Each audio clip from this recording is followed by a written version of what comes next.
ਇੱਕ ਕੁੜੀ ਆਈ हुई ਸੀਗੀ ਜਿਹਨੂੰ ਨਾ ਡਸਟਬਿਨ 'ਚ ਫੇਂਕਿਆ ਹੋਇਆ ਸੀਗਾ ਤਾਂ ਉਹਦੇ 'ਚ ਸਾਰੀ ਚੀਂਟੀਆਂ ਉਹਨੇ ਖਾਇਆ हुआ था। ਇਹਨਾਂ ਬੱਚਿਆਂ ਨੂੰ ਜੋ ਇਹ ਡਿਲੀਵਰੀ ਹੁੰਦੀ ਹੈ they can surrender the baby, ਉਹਨੂੰ ਡਸਟਬਿਨ 'ਚ ਗੇਰਨੇ ਦੀ ਜ਼ਰੂਰਤ ਨਹੀਂ ਹੈ। 430 ਗ੍ਰਾਮ ਦਾ ਬੇਬੀ 3 ਸਾਲ ਪਹਿਲੇ ਸੇਵ ਕੀਤਾ ਸੀਗਾ। 4 ਮਹੀਨੇ ਉਹ ਬੱਚਿਆਂ ਦੇ ਆਈਸੀਯੂ 'ਚ ਰਿਹਾ। ਸਾਡੇ ਘਰਾਂ ਦੇ ਵਿੱਚ ਹੁੰਦਾ ਕਿ ਗੁੜਤੀ ਦੇਣੀ ਹੈ ਬੱਚੇ ਨੂੰ, ਹਨਾ? ਹਾਂਜੀ ਹਾਂਜੀ ਵੀ ਉਹ ਹਨੀ ਦੇਣਾ ਹੈ। Is it good? ਇੱਕ ਤਾਂ ਤੇਲ ਲਗਾਣਾ, ਜੀ। ਬੱਚੇ ਨੂੰ ਮਸਾਜ ਕਰਨਾ।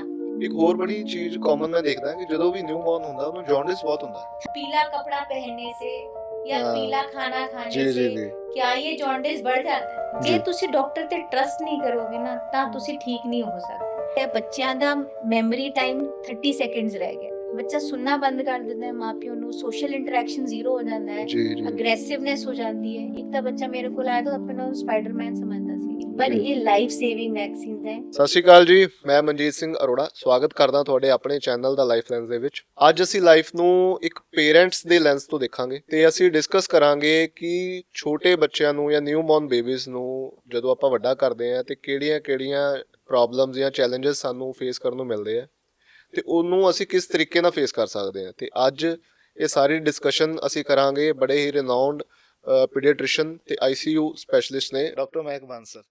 ਸਭ ਤੋਂ ਪਹਿਲਾਂ I want to congratulate you ਕਿ ਜੋ ਤੁਸੀਂ ਇੱਕ 430 ਗ੍ਰਾਮ ਦੇ ਬੇਬੀ ਨੂੰ ਸੇਵ ਕੀਤਾ ਹੈ। ਆਈ ਵਾਂਟ ਕਿ ਤੁਸੀਂ ਉਹਦੇ ਬਾਰੇ ਥੋੜਾ ਜਿਹਾ ਹੋਰ ਦੱਸੋ, ਜਿਹਦੇ ਲਈ ਤੁਹਾਨੂੰ ਅਵਾਰਡ ਵੀ ਮਿਲਿਆ ਇੱਕ। ਸਤਿ ਸ਼੍ਰੀ ਅਕਾਲ ਸਾਰਿਆਂ ਨੂੰ। ਮੈਂ ਡਾਕਟਰ ਮਹਿਕ ਬਾਂਸਲ, ਇੱਕ ਪੀਡੀਆਟ੍ਰੀਸ਼ੀਅਨ ਹੈ ਤੇ ਬੱਚਿਆਂ ਦੀ ਆਈਸੀਯੂ ਸਪੈਸ਼ਲਿਸਟ ਹਾਂ। ਤੇ ਸਾਡਾ ਹਸਪੀਟਲ ਹੈ ਕਲੀਓ ਮਦਰ ਐਂਡ ਚਾਈਲਡ ਇੰਸਟੀਚਿਊਟ, ਵੇ ਸਾਡੇ ਕੋਲ ਟੀਮ ਆਫ ਡਾਕਟਰਸ ਹੈ, ਗਾਇਨੀ ਡਿਪਾਰਟਮੈਂਟ ਹੈ।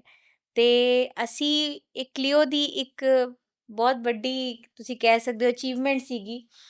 ਮੈਂ doctor Vikas Bansal, doctor Venus Bansal, doctor Gurpreet Kochar ਤੇ ਮੈਂ ਆਪਾਂ ਸਾਰੇ ਮਿਲ ਕੇ ਇੱਕ 430 ਗ੍ਰਾਮ ਦਾ ਬੇਬੀ 3 ਸਾਲ ਪਹਿਲੇ ਸੇਵ ਕੀਤਾ ਸੀਗਾ।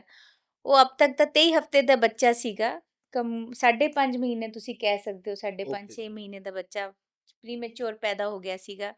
ਤਾਂ ਉਹਦੀ ਕਮ ਸੇ ਕਮ 4 ਮਹੀਨੇ ਉਹ ਬੱਚਿਆਂ ਦੇ ਆਈਸੀਯੂ 'ਚ ਰਿਹਾ। ਬਹੁਤ ਡਿਫਿਕਲਟ ਜਰਨੀ ਹੁੰਦੀ ਹੈ। ਇੱਕ 9 ਮਹੀਨੇ ਦਾ ਬੱਚਾ ਪੈਦਾ ਹੋਣਾ ਤੇ 2.5-3 ਕਿਲੋ ਦਾ ਬੱਚਾ ਪੈਦਾ ਹੋਣਾ, ਇੱਕ 430 ਗ੍ਰਾਮਸ ਦਾ ਬੇਬੀ ਪੈਦਾ ਹੋਣਾ। ਸਾਨੂੰ ਉਹੀ ਐਨਵਾਇਰਨਮੈਂਟ ਜੋ ਮਾਂ ਦੇ ਪੇਟ 'ਚ ਹੁੰਦਾ ਉਹ ਬੱਚਿਆਂ ਨੂੰ ਦੇਣਾ ਪੈਂਦਾ ਹੈ। ਬਹੁਤ ਇੱਕ ਲੰਬੀ ਜਰਨੀ ਹੁੰਦੀ ਹੈ ਤੇ ਉਹਦੇ ਨਾਲ ਸਾਡੀ ਟੀਮ ਨੇ ਮਿਲ ਕੇ ਉਹ ਬੱਚੇ ਨੂੰ ਸੇਵ ਕੀਤਾ। ਅੱਜ ਉਹ ਬੱਚਾ 3 ਸਾਲ ਦਾ ਹੋ ਗਿਆ ਹੈ, ਸਕੂਲ ਜਾਂਦਾ ਹੈ ਤੇ ਪਿੱਛੇ ਅਸੀਂ ਉਸ ਬੱਚੇ ਦਾ ਬਰਥਡੇ ਵੀ ਸੈਲੀਬ੍ਰੇਟ ਕੀਤਾ ਸੀਗਾ। ਉਹਦੇ ਕਰਕੇ ਸਾਨੂੰ ਕਾਲਜ ਬੁੱਕ ਆਫ ਅਵਾਰਡ ਵੀ ਮਿਲਿਆ ਜੀ। ਤੇ ਬਹੁਤ ਵੱਡੀ ਅਚੀਵਮੈਂਟ ਹੈ। ਪਰ ਸਾਨੂੰ ਸਭ ਤੋਂ ਵਧੀਆ ਚੀਜ਼ ਇਹ ਲੱਗਦੀ ਹੈ ਕਿ ਜਦ ਆਪਾਂ ਜਾਨ ਬਚਾਉਂਦੇ ਹਾਂ ਤਾਂ ਬੱਚਾ ਅੱਗੇ ਚੱਲ ਕੇ ਅੱਛਾ ਕਰਦਾ ਹੈ, ਮਾँ बाप ਦਾ ਨਾਮ ਰੋਸ਼ਨ ਕਰਤਾ ਹੈ, ਤਾਂ ਉਸਸੇ ਬੜੀ ਚੀਜ਼ ਸਾਨੂੰ ਲੱਗਦਾ ਹੈ ਉਸ ਤੋਂ ਵੱਧ ਕੇ ਖੁਸ਼ੀ ਕੋਈ ਨਹੀਂ ਹੁੰਦੀ ਹੈ। ਤੇ ਮੈਮ ਇਹਦਾ ਰੀਜ਼ਨ ਕੀ ਹੁੰਦਾ, ਮਤਲਬ ਜਿਹੜਾ ਇੰਨੇ ਟਾਈਮ ਤੋਂ ਪਹਿਲਾਂ ਬੇਬੀ ਹੋ ਜਾਂਦਾ ਹੈ, ਵਾਟ ਆਰ ਦਾ ਰੀਜ਼ਨਸ? ਇਹਦੇ ਕੀ ਰੀਜ਼ਨ ਹੁੰਦੇ ਇਹਦੇ? ਅੱਜ ਕੱਲ 2-4 ਕਾਰਨਾਂ ਕਰਕੇ ਨਾ ਪ੍ਰੀਮੈਚੁਰ ਬੇਬੀ ਜ਼ਿਆਦਾ ਹੋ ਰਹੇ ਨੇ ਜੀ। ਇੱਕ ਕਈ ਵਾਰ ਆਈਵੀਐਫ ਟ੍ਰੀਟਮੈਂਟ ਜਾਂ ਇਨਫਰਟੀਲਿਟੀ ਟ੍ਰੀਟਮੈਂਟ ਕਰਕੇ ਜਿੰਨੇ ਵੀ ਬੱਚੇ ਠਹਿਰਦੇ ਨੇ ਉਹ ਕਈ ਵਾਰ ਪ੍ਰੀਮੈਚੁਰ ਪੈਦਾ ਹੁੰਦੇ ਨੇ। ਟਵਿਨਸ ਹੁੰਦੇ ਨੇ, ਟ੍ਰਿਪਲੇਟਸ ਹੁੰਦੇ ਨੇ ਤੇ ਕਈ ਵਾਰ ਉਹ ਪ੍ਰੀਮੈਚੁਰ ਪੈਦਾ ਹੁੰਦੇ। ਓਕੇ। ਕਈ ਵਾਰ ਓਵਰਆਲ ਹੀ ਮੈਨੂੰ ਲੱਗਦਾ ਹੈ ਕਿ ਪ੍ਰੀਮੈਚੁਰ ਡਿਲੀਵਰੀ ਵੱਧ ਗਈ ਹੈ। ਠੀਕ ਹੈ, ਉਹਦੇ 'ਚ ਸਾਡੀ ਡਾਈਟ ਦਾ ਬਹੁਤ ਕਰਕੇ ਰੋਲ ਹੈ, ਸਟ੍ਰੈਸ ਫੈਕਟਰ ਹੈਗਾ, ਹੈ ਨਾ, ਸਾਡਾ ਕੰਮ ਹੈਗਾ ਸਾਰਾ ਕੁਛ, ਤੇ ਪ੍ਰੀਮੈਚੁਰ ਡਿਲੀਵਰੀਆਂ ਵੱਧ ਗਈਆਂ ਨੇ। ਬਟ ਮੇਜਰ ਫੈਕਟਰ ਡੈਫੀਨੇਟਲੀ ਉਹੀ ਹੁੰਦਾ ਹੈ ਕਿ ਆਈਵੀਐਫ ਪ੍ਰੈਗਨੈਂਸੀ ਵੀ ਵੱਧ ਗਈ ਹੈ, ਉਹਦੇ ਕਾਰਨ ਵੀ premature delivery, fertility treatments IVF ਕਰਕੇ ਪ੍ਰੀਮੈਚੁਰ ਡਿਲੀਵਰੀ ਹੋ ਗਈ, ਜ਼ਿਆਦਾ ਵੱਧ ਗਈ ਹੈ। ਉਹਦੇ ਕਾਰਨ ਸਾਨੂੰ ਇੱਕ ਨਿਓਨੇਟਲ ਆਈਸੀਯੂ ਉਹਦੇ 'ਚ ਬੱਚੇ ਨੂੰ ਰੱਖਣਾ ਪੈਂਦਾ ਹੈ, ਜਿੱਥੇ ਵਾਰਮਰ ਹੁੰਦੇ ਨੇ, ਮਸ਼ੀਨਾਂ ਹੁੰਦੀਆਂ ਨੇ, ਵੈਂਟੀਲੇਟਰ, ਬੱਚੋਂ ਦਾ CPAP, ਕਾਫੀ ਉਨਮੇ ਕਈ ਪ੍ਰੋਬਲਮਸ ਆਉਂਦੀਆਂ ਨੇ। ਜਿਵੇਂ ਇਹ ਬੱਚਿਆਂ ਦੀ ਆਂਤੜੀ ਮੈਚਿਓਰ ਨਹੀਂ ਹੁੰਦੀ ਤਾਂ ਬੱਚਿਆਂ ਨੂੰ ਸਾਨੂੰ ਸ਼ੁਰੂ 'ਚ ਗਲੂਕੋਜ਼ ਦੇਣਾ ਪੈਂਦਾ ਹੈ, ਹੌਲੇ ਫੀਡ ਵਧਾਉਣੀ ਪੈਂਦੀ ਹੈ। ਦੂਜਾ, ਬੱਚਿਆਂ ਨੂੰ ਸਾਹ ਨਹੀਂ ਆਉਂਦਾ, ਲੰਗਸ ਮੈਚਿਓਰ ਨਹੀਂ ਹੁੰਦੇ ਤਾਂ ਉਹਨਾਂ ਨੂੰ ਸਾਹ ਦੀ ਮਸ਼ੀਨ ਤੇ ਰੱਖ ਕੇ, CPAP ਮਸ਼ੀਨ ਹੁੰਦੀ ਹੈ, ਉਹਦੇ ਨਾਲ ਧੀਰੇ ਧੀਰੇ ਉਹਨਾਂ ਦੇ ਲੰਗਸ ਤੇ ਮੈਚਿਓਰ ਹੁੰਦੇ ਆ। ਕਈ ਵਾਰ ਦਵਾਈ ਵੀ ਪਾਉਣੀ ਪੈਂਦੀ ਹੈ ਫੇਫੜਿਆਂ 'ਚ। और कई और प्रॉब्लम्स हो सकती है, जैसे बच्चे को इन्फेक्शन हो जाना, दूध ना पचना, ब्रेन में ब्लीडिंग हो जाना, कोई ना कोई फेफड़ियां 'ਚ ब्लीडिंग हो जाना। ये सारी कॉम्प्लिकेशन तो बच्चों ਨੂੰ ਬਚਾਉਣਾ ਪੈਂਦਾ ਹੈ। ਕਾਫੀ ਲੰਬੀ ਜਰਨੀ ਹੁੰਦੀ ਹੈ, ਵੱਡੀ ਟੀਮ ਦੀ ਜ਼ਰੂਰਤ ਹੁੰਦੀ ਹੈ, ਇਕੱਲੇ ਬੰਦੇ ਦਾ ਕੰਮ ਨਹੀਂ ਹੈ।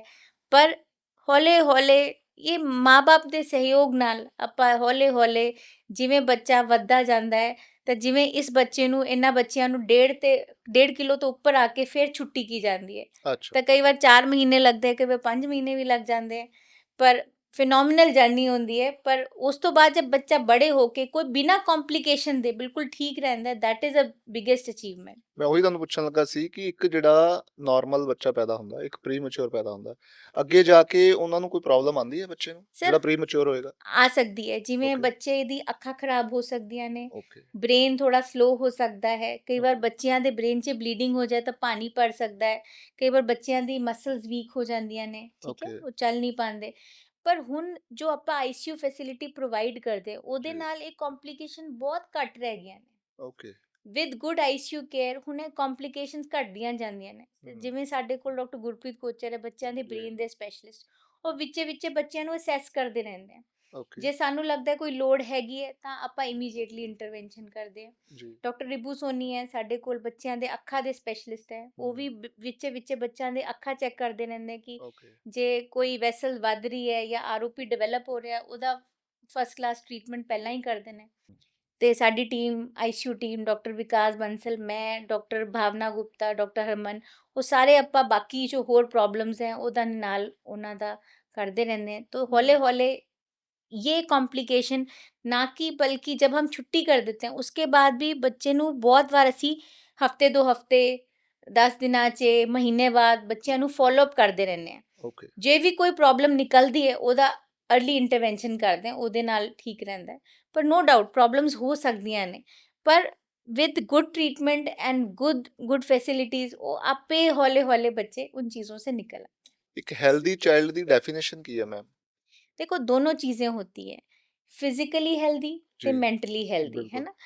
ਨੋ ਡਾਊਟ ਆਪਾਂ ਬੱਚੇ ਤਾਂ ਕਹਿੰਦੇ ਆ, ਕਈ ਵਾਰ ਮੈਨੂੰ ਲੱਗਦਾ ਪੰਜਾਬ 'ਚ ਸਾਨੂੰ ਲੱਗਦਾ ਹੈ ਕਿ ਸਾਡੇ ਬੱਚੇ ਕਮਜ਼ੋਰ ਹੈਗੇ ਨੇ। ਹਮ, ਵੇਟ ਹਾਈਟ ਐਜ਼ ਪਰ ਦੀ ਏਜ ਨਾਰਮਲ ਹੋਣਾ ਚਾਹੀਦਾ ਹੈ। ਜੀ ਬੱਚੇ ਦੀ ਗੁੱਡ ਐਪੀਟਾਈਟ, ਗੁੱਡ ਹੈबिट्स ਹੋਣੀ ਚਾਹੀਦੀ ਹੈ। ਜੀ ਨਾ ਕੁਛ ਬੱਚਾ ਮੈਂਟਲੀ ਸਾਊਂਡ ਹੋਣਾ ਚਾਹੀਦਾ ਹੈ, ਅਗਰੈਸਿਵਨੈਸ ਨਹੀਂ ਹੋਣੀ ਚਾਹੀਦੀ ਹੈ ਬੱਚੇ ਤੇ, ਬਿਹੇਵੀਅਰਲ ਇਸ਼ੂਜ਼ ਨਹੀਂ ਹੋਣੇ ਚਾਹੀਦੇ ਹੈ। ਬੱਚੇ ਦਾ ਓਵਰਆਲ ਫਿਜ਼ੀਕਲ ਡਿਵੈਲਪਮੈਂਟ ਤੇ ਫਿਜ਼ੀਕਲ ਐਕਟੀਵਿਟੀ ਵੀ ਨਾਰਮਲ ਚਾਹੀਦੀ ਹੈ। ਹਮ, ਤਾਂ ਉਹਨੂੰ ਆਪਾਂ ਹੈਲਦੀ ਬੱਚਾ ਕਹਿੰਦੇ ਨੇ। ਤੇ ਤੁਹਾਡੀ ਇਹ ਜਰਨੀ ਕਿੱਦਾਂ ਸਟਾਰਟ ਹੋਈ? ਤੁਹਾਨੂੰ ਕਿੱਥੋਂ ਇਨਸਪੀਰੇਸ਼ਨ ਮਿਲੀ ਇੱਕ ਪੀਡੀਆਟ੍ਰਿਸ਼ੀਅਨ ਬਣਨ ਦੀ? देखिए मैं शुरू तो जब मैं बच्ची सी आई थिंक मैनू ये तो पता सी मैं डॉक्टर बनना है, ਓਕੇ पर आई थिंक जब मैं आई थिंक 15-16 साल दी सी, मैनू बच्चे बहुत पसंद सी, तो मैनू लगता सी कि मैं बच्चों का डॉक्टर बनना है। ਹਮ से मेरी MBBS सी कि बैंगलोर च, ते मैं बहुत बच्चे उस टाइम एक्सपोजर च आई, बच्चे देखे भी सारे, तो मैनू ये श्योरिटी हो गई सी कि मैं बच्चों दी ही डॉक्टर बनना है। ਤੇ ਓਕੇ ਰੱਬ ਦੀ ਮਿਹਰ ਹੈ ਕਿ ਮੈਂ I think I could become one, क्योंकि बहुत डिफिकल्ट जर्नी होती है, जी एंट्रेंस टेस्ट होता है, बाकी कुछ होता है जे एक, और सीरियस बच्चों का काम करना ये भी मेरी इच्छा थी। तो मैं CMC में थी लुधियाने में, मैं वहाँ पे पोस्ट ग्रेजुएशन की है। ਤਾਂ ਸਾਡੇ ਕੋਲ ਜਿੰਨੇ ਸੀਰੀਅਸ ਬੱਚੇ ਆਉਂਦੇ ਸੀਗੇ, ਤਾਂ ਮੈਨੂੰ ਲੱਗਦਾ ਸੀ जब वो बच के जाते हैं तो जो खुशी मिलती है, जो सैटिस्फैक्शन मिलती है, ਮੈਨੂੰ ਨਹੀਂ ਲੱਗਦਾ ਕਿਸੇ ਹੋਰ ਨੂੰ ਮਿਲਦੀ ਹੈ। ਤੇ ਹੁਣ ਤਾਂ ਸਾਡੇ ਕੋਲ ਇੱਕ ਦੋ ਬੱਚੇ ਹੁੰਦੇ ਆ, ਸਾਡੀ ਜਾਨ ਬੱਚਿਆਂ 'ਚ ਵਸਦੀ ਹੈ ਨਾ। ਹਮ ਤਾਂ when you save a child you actually save a family. ਤੋ ਉਹ ਬੱਚੇ ਹੀ ਆਪਸ 'ਚ ਇੰਸਪੀਰੇਸ਼ਨ ਦਿੰਦੇ ਨੇ। ਤੋ ਉਹਦੇ ਕਾਰਨ ਮੈਨੂੰ ਲੱਗਿਆ ਕਿ ਮੈਂ ਇਹੋ ਹੀ ਬਣਨਾ ਹੈ, and I think by God's grace ਇਸ ਜਰਨੀ 'ਚ ਮੈਂ ਉਹ ਕਰ ਪਾਈ। ਤੁਸੀਂ ਕੀ ਦੇਖਦੇ ਹੋ ਕਿ ਅੱਜ ਕੱਲ ਦੀ ਡੇਟ ਦੇ ਵਿੱਚ ਕਿਹੜੇ-ਕਿਹੜੇ ਮਿਸਕਨਸੈਪਸ਼ਨਸ ਜਾਂ ਮਿਥਸ ਹੈਗੇ ਆ ਜਿਹੜੇ ਕਿ ਸਹੀ ਨਹੀਂ ਹੈ, ਮਤਲਬ ਜਿਹੜੇ ਤੁਸੀਂ ਰੈਕਟੀਫਾਈ ਕਰਨਾ ਚਾਹੋਗੇ ਵੀ ਇਹ ਚੀਜ਼ ਇਦਾਂ ਨਹੀਂ ਇਦਾਂ ਹੈਗੀ ਹੈ? देखिए जैसे मिसकंसेप्शंस बच्चों में ਜੀ एक ਤਾਂ ਨਹੀਂ, ਪੇਰੈਂਟਸ ਦੇ ਮਿਸਕਨਸੈਪਸ਼ਨਸ ਹੈ ਬੱਚਿਆਂ ਨੂੰ ਲੈ ਕੇ। ਲੈਟਸ ਸੇ ਕਿ ਜਿੱਦਾਂ ਮੈਂ ਦੱਸਦਾ ਤੁਹਾਨੂੰ, ਲੈਟਸ ਸੇ ਕਿ ਸਾਡੇ ਘਰਾਂ ਦੇ ਵਿੱਚ ਹੁੰਦਾ ਕਿ ਗੁੜਤੀ ਦੇਣੀ ਹੈ ਬੱਚੇ ਨੂੰ, ਹਨਾ, ਹਾਂਜੀ ਹਾਂਜੀ ਵੀ ਹਾਂਜੀ ਉਹ ਹਨੀ ਦੇਣਾ ਹੈ। Is it good? ਨੋ, ਬੱਚਿਆਂ ਨੂੰ ਹਨੀ ਨਹੀਂ ਦੇਣਾ ਚਾਹੀਦਾ ਹੈ। ਓਕੇ ਛੋਟੇ ਬੱਚਿਆਂ ਨੂੰ ਜੇ ਆਪਾਂ ਹਨੀ ਦਿੰਦੇ ਆ, ਉਹਦੇ ਜੀ 'ਚ ਇਨਫੈਕਸ਼ਨ ਹੋ ਸਕਦੀ ਹੈ ਬੱਚੇ ਨੂੰ, ਬੋਟੂਲਿਜ਼ਮ ਆਪਾਂ ਦੇਖਦੇ ਵੀ ਹੈਗੇ ਆ। ਪਰ ਇਹ ਤਾਂ ਬਹੁਤ ਪੁਰਾਣੇ ਸਮੇਂ ਤੋਂ ਚੱਲਦਾ ਆ ਰਿਹਾ। ਪਰ because we C the ਕॉम्प्लिकेशन part, ਸਾਨੂੰ ਲੱਗਦਾ ਹੈ ਕਿ ਇਹ ਬਹੁਤ ਅੱਛੀ ਮਿਥ ਹੈ ਜੋ ਆਪਨੇ बताई ਕਿ ਜੀ ਗੁੜਤੀ ਦੇਣੀ ਚਾਹੀਦੀ ਹੈ। ਪਰ ਆਪਾਂ ਹੁਣ ਇਹ ਕਹਿੰਦੇ ਆ ਕਿ ਉੱਪਰ ਉੱਪਰ ਚਟਾ ਲਓ, ਅੰਦਰ ਨਾ ਡਾਲੋ ਬੱਚੇ ਦੇ, ਓਕੇ ਕਿਉਂਕਿ ਇਹ ਬਹੁਤ ਟਾਈਮ ਤੋਂ ਚਲਦੀ ਆ ਰਹੀ ਹੈ। ਜੀ ਤਾਂ ਬਟ ਆਪਾਂ ਜੋ ਕॉम्प्लिकेशन ਦੇਖੀ ਹੈ ਤਾਂ ਆਪਾਂ ਇਹ ਐਡਵਾਈਜ਼ ਨਹੀਂ ਕਰ। ਫਿਰ ਇੱਕ ਮਸਾਜ ਨੂੰ ਲੈ ਕੇ ਵੀ ਹੈ ਕਿ ਮਸਾਜ ਕਰਨੀ ਚਾਹੀਦੀ ਹੈ, ਜ਼ਿਆਦਾ ਡੀਪ ਕਰਨੀ ਚਾਹੀਦੀ ਹੈ ਜਾਂ ਨਾਰਮਲ ਕਰਨੀ नहीं, ਚਾਹੀਦੀ ਹੈ? Massage is very good. जे जो हमारे पुरानी कुछ चीज़ें हैं, एक तो तेल लगाना, जी। बच्चे ਨੂੰ ਮਸਾਜ ਕਰਨਾ, ਬੱਚੇ ਦੇ ਕੱਪੜੇ, ਟੋਪੀ, ਮੋਜੇ ਸਭ ਕੁਝ ਪहना के रखने, ये बहुत अच्छी चीज़। जो बच्चे की जो ये ਮਸਾਜ होता है, स्पेशली अगर माँ करे ਹੂੰ। ਤਾਂ ਉਹ ਬੱਚੇ ਦੀ ਗਰੋਥ, ਮੈਂਟਲ ਡਿਵੈਲਪਮੈਂਟ ਬਹੁਤ ਚੰਗੀ ਹੁੰਦੀ ਹੈ। ਅੱਛਾ। ਤਾਂ ਆਪਾਂ ਐਡਵਾਈਸ ਕਰਦੇ ਮਸਾਜ, ਪਰ ਆਪਾਂ ਐਡਵਾਈਸ ਕਰਦੇ ਕਿ ਉਹ ਮਸਾਜ ਬੱਚੇ ਦੀ ਮਾਂ ਕਰੇ। ਉਹਦੇ 'ਚ ਕੀ ਫ਼ਰਕ ਹੋਏਗਾ ਅਗਰ ਇੱਕ ਮਦਰ ਕਰੇਗੀ ਜਾਂ ਲੈਟਸ ਸੇ ਕਿ ਕੋਈ ਹੋਰ ਕਰੇਗਾ? ਜੇ ਬੱਚੇ ਦੀ ਮਸਾਜ ਉਹਦੀ ਮਾਂ ਕਰਦੀ ਹੈ, ਜੀ। ਉਹਦਾ ਦੁੱਧ ਵੱਧਦਾ ਹੈ, ਓਕੇ। ਬੱਚੇ ਦੀ ਬੌਂਡਿੰਗ ਉਹਦੇ ਨਾਲ बढ़ती है, ਓਕੇ। ਬੱਚੇ ਦਾ ਟੈਂਪਰੇਚਰ ਮੇਨਟੇਨ ਹੁੰਦਾ ਹੈ। ਇਹ तीन ਜੋ ਜੋ ਦੇਖੋ, ਜੋ ਆਪਾਂ ਕਹਿੰਦੇ ਬੱਚੇ ਨੂੰ ਮਾਂ ਦਾ ਦੁੱਧ ਮਿਲਣਾ ਚਾਹੀਦਾ ਹੈ, ਜੀ। ਉਹਦੇ ਕਾਰਨ ਵੀ ਬੱਚੇ ਨੂੰ ਇਮੋਸ਼ਨਲ ਬੌਂਡਿੰਗ ਮਦਰ ਦੇ ਨਾਲ ਹੂੰ। ਉਹ ਬਹੁਤ ਵੱਧਦੀ ਹੈ। This is a very positive vibe, ਉਹ ਜੋ ਮਾਂ ਹੀ ਦੇ ਸਕਦੀ ਹੈ, ਕੋਈ ਹੋਰ ਹੂੰ। ਨਹੀਂ ਦੇ ਸਕਦਾ। ਤਾਂ ਆਪਾਂ ਕੋਸ਼ਿਸ਼ ਕਰਦੇ ਮਾਵਾਂ ਨੂੰ ਇਨਵੋਲਵ ਕਰਨ ਕਿ ਤੁਸੀਂ ਮਸਾਜ ਕਰੋ, ਆਇਲ ਮਸਾਜਿੰਗ, ਉਹਦੇ ਨਾਲ ਟੈਂਪਰੇਚਰ ਮੇਨਟੇਨ ਰਹਿੰਦਾ ਹੈ, ਸਵਸਥ ਜੀ। ਰਹਿੰਦੇ ਬੱਚੇ, ਬੌਂਡਿੰਗ बढ़ती ਹੈ, ਇੱਕ ਤਾਂ ਮਾਂ ਦੀ ਫੀਡ ਵੀ ਵੱਧਦੀ ਹੈ ਇਹਦੇ ਨਾਲ।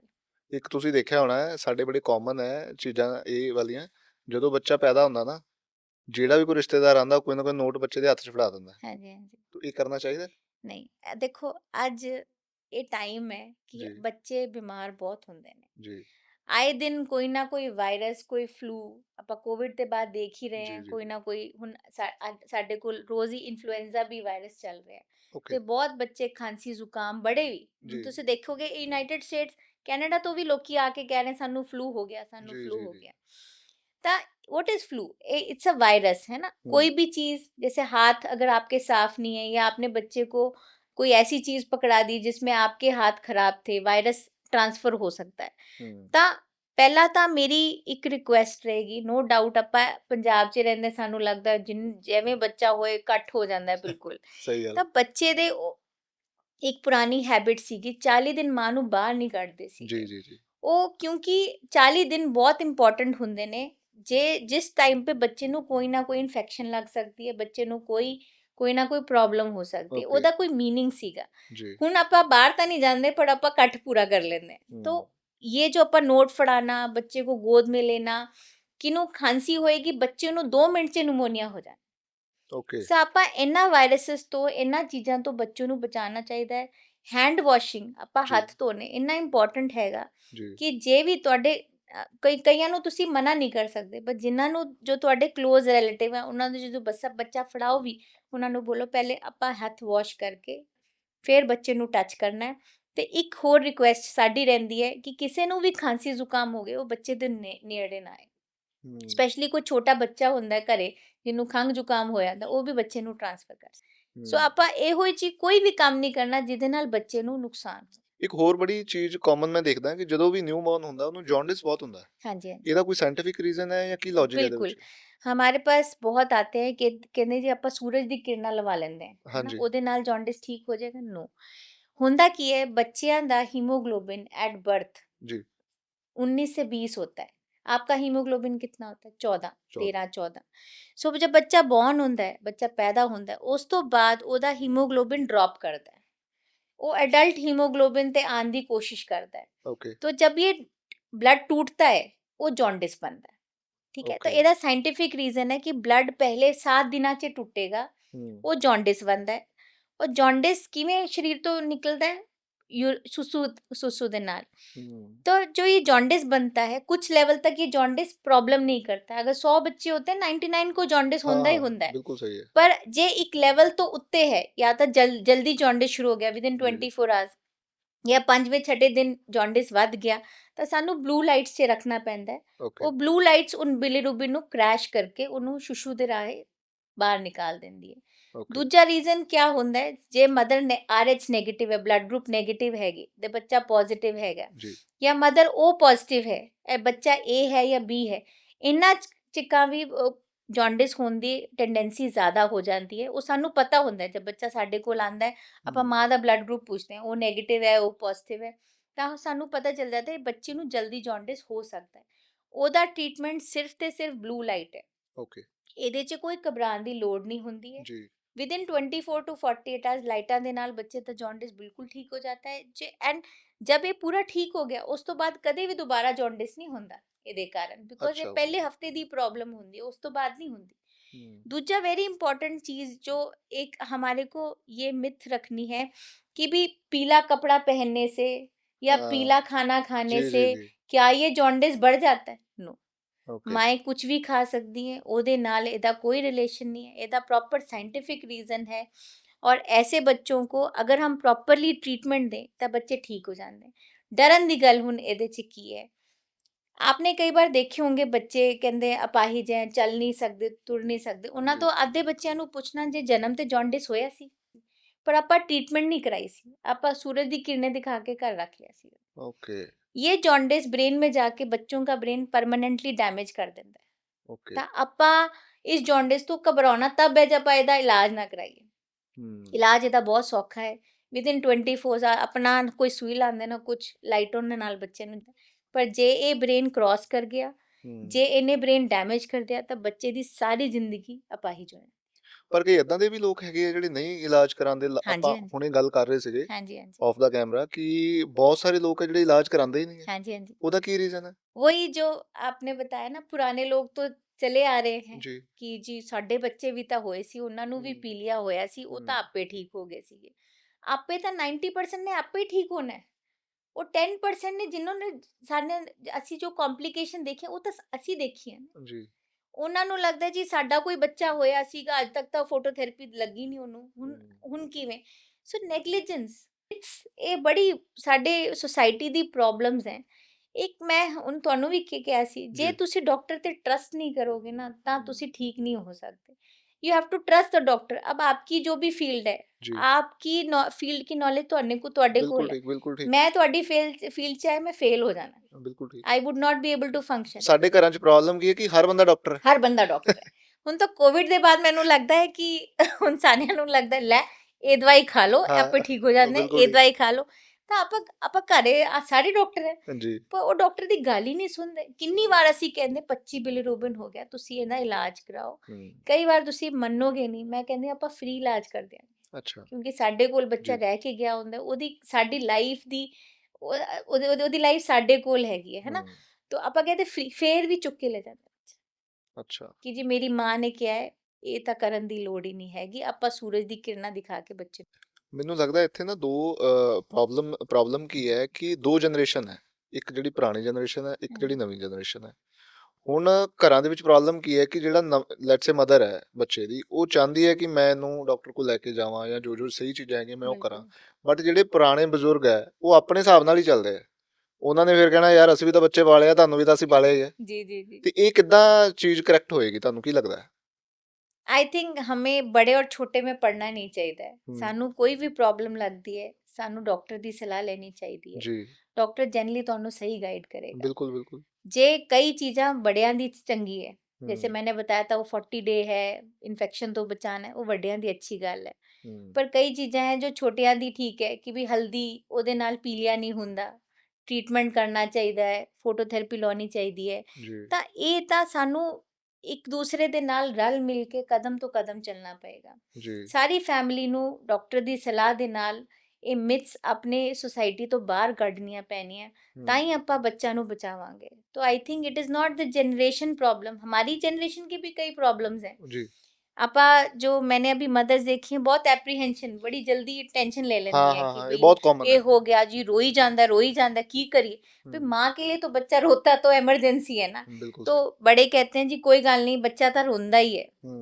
पर आई थिंक दोनों तरफ से एक समझ बनाने की जरूरत। ਅੱਛਾ ਇੱਥੇ ਕੁਐਸਚਨ ਆਇਆ ਮੇਰੇ ਮਾਈਂਡ 'ਚ ਕਿ ਲੈਟਸ ਸੇ ਕਿ ਬੱਚਾ ਰੋ ਰਿਹਾ ਹੈ ਮਦਰ ਨੂੰ ਪਤਾ ਲੱਗ ਜਾਂਦਾ ਹੈ ਕਿ ਇਹ ਕਿਸ ਵਜ੍ਹਾ ਕਰਕੇ ਰੋ ਰਿਹਾ ਹੈ नहीं जनरली नहीं पता नहीं पता चलता, लगता नहीं ਓਕੇ जनरली नहीं पता चलता ਨਹੀਂ जनरली। ਲੈਟਸ ਸੇ ਮੈਂ ਕਿਉਂ ਪੁੱਛ ਰਿਹਾ ਕਿ ਮੋਸਟਲੀ ਅਸੀਂ ਇਦਾਂ ਸੁਣਦੇ ਆ ਕਿ ਬੱਚਾ ਰੋ ਰਿਹਾ ਤੇ ਇਹਨੂੰ ਭੁੱਖ ਲੱਗੀ ਹੋਣੀ ਹੈ ਇਹਨੂੰ ਦੁੱਧ ਪਿਆ ਦਿਓ ਹਨਾ ਬਟ ਇਜ਼ देयर ਕੋਈ ਇਦਾਂ ਦਾ ਸਿਸਟਮ ਹੈਗਾ ਕਿ ਮਦਰ ਨੂੰ ਆਟੋਮੈਟਿਕਲੀ ਪਤਾ ਲੱਗ ਜਾਂਦਾ ਕਿ ਇਹ ਭੁੱਖ ਕਰਕੇ ਨਹੀਂ ਰੋ ਰਿਹਾ ਇਹਨੂੰ ਕੋਈ ਦਰਦ ਹੋ ਰਹੀ ਹੈ ਜਾਂ ਇਹਨੂੰ ਕੋਈ ਪ੍ਰੋਬਲਮ ਹੈ ਜਾਂ ਇਹਦੇ ਇੰਟਰਨਲੀ ਕੋਈ ਦਿੱਕਤ ਹੈ ਜਿਹਦੇ ਕਰਕੇ ਇਹ ਰੋ ਰਿਹਾ ਹੈ ਨਹੀਂ ਜਨਰਲੀ ਨਾ ਬੱਚਿਆਂ 'ਚ ਪੇਟ 'ਚ ਗੈਸ ਬਣਦੀ ਹੈ, ਜੀ ਜਿਹਨੂੰ ਕੋਲਿਕ ਬੋਲਦੇ ਆ ਅਸੀਂ। ਜੀ ਜੇ ਤਾਂ ਤੁਹਾਡਾ ਬੱਚਾ ਹਜੇ 5 ਮਿੰਟ ਪਹਿਲਾਂ ਫੀਡ ਲੈ ਕੇ ਪ੍ਰੋਪਰਲੀ ਸੁੱਤਾ ਪਿਆ ਹੈ, ਹੁਣ ਸਡਨਲੀ ਰੋਣ ਲੱਗ ਗਿਆ ਤਾਂ ਕੋਲਿਕ ਹੋਣੀ ਹੈ। ਫੀਡ ਤਾਂ ਲਿੱਤੀ ਹੈ ਬੱਚੇ ਨੇ। ਜੀ ਜੇ ਬੱਚਾ ਅਨਟਾਈਮਲੀ ਰੋ ਰਿਹਾ ਹੈ, ਮਤਲਬ ਫੀਡ ਤੋਂ ਬਾਅਦ ਵੀ ਰੋ ਰਿਹਾ ਹੈ, then it is abnormal।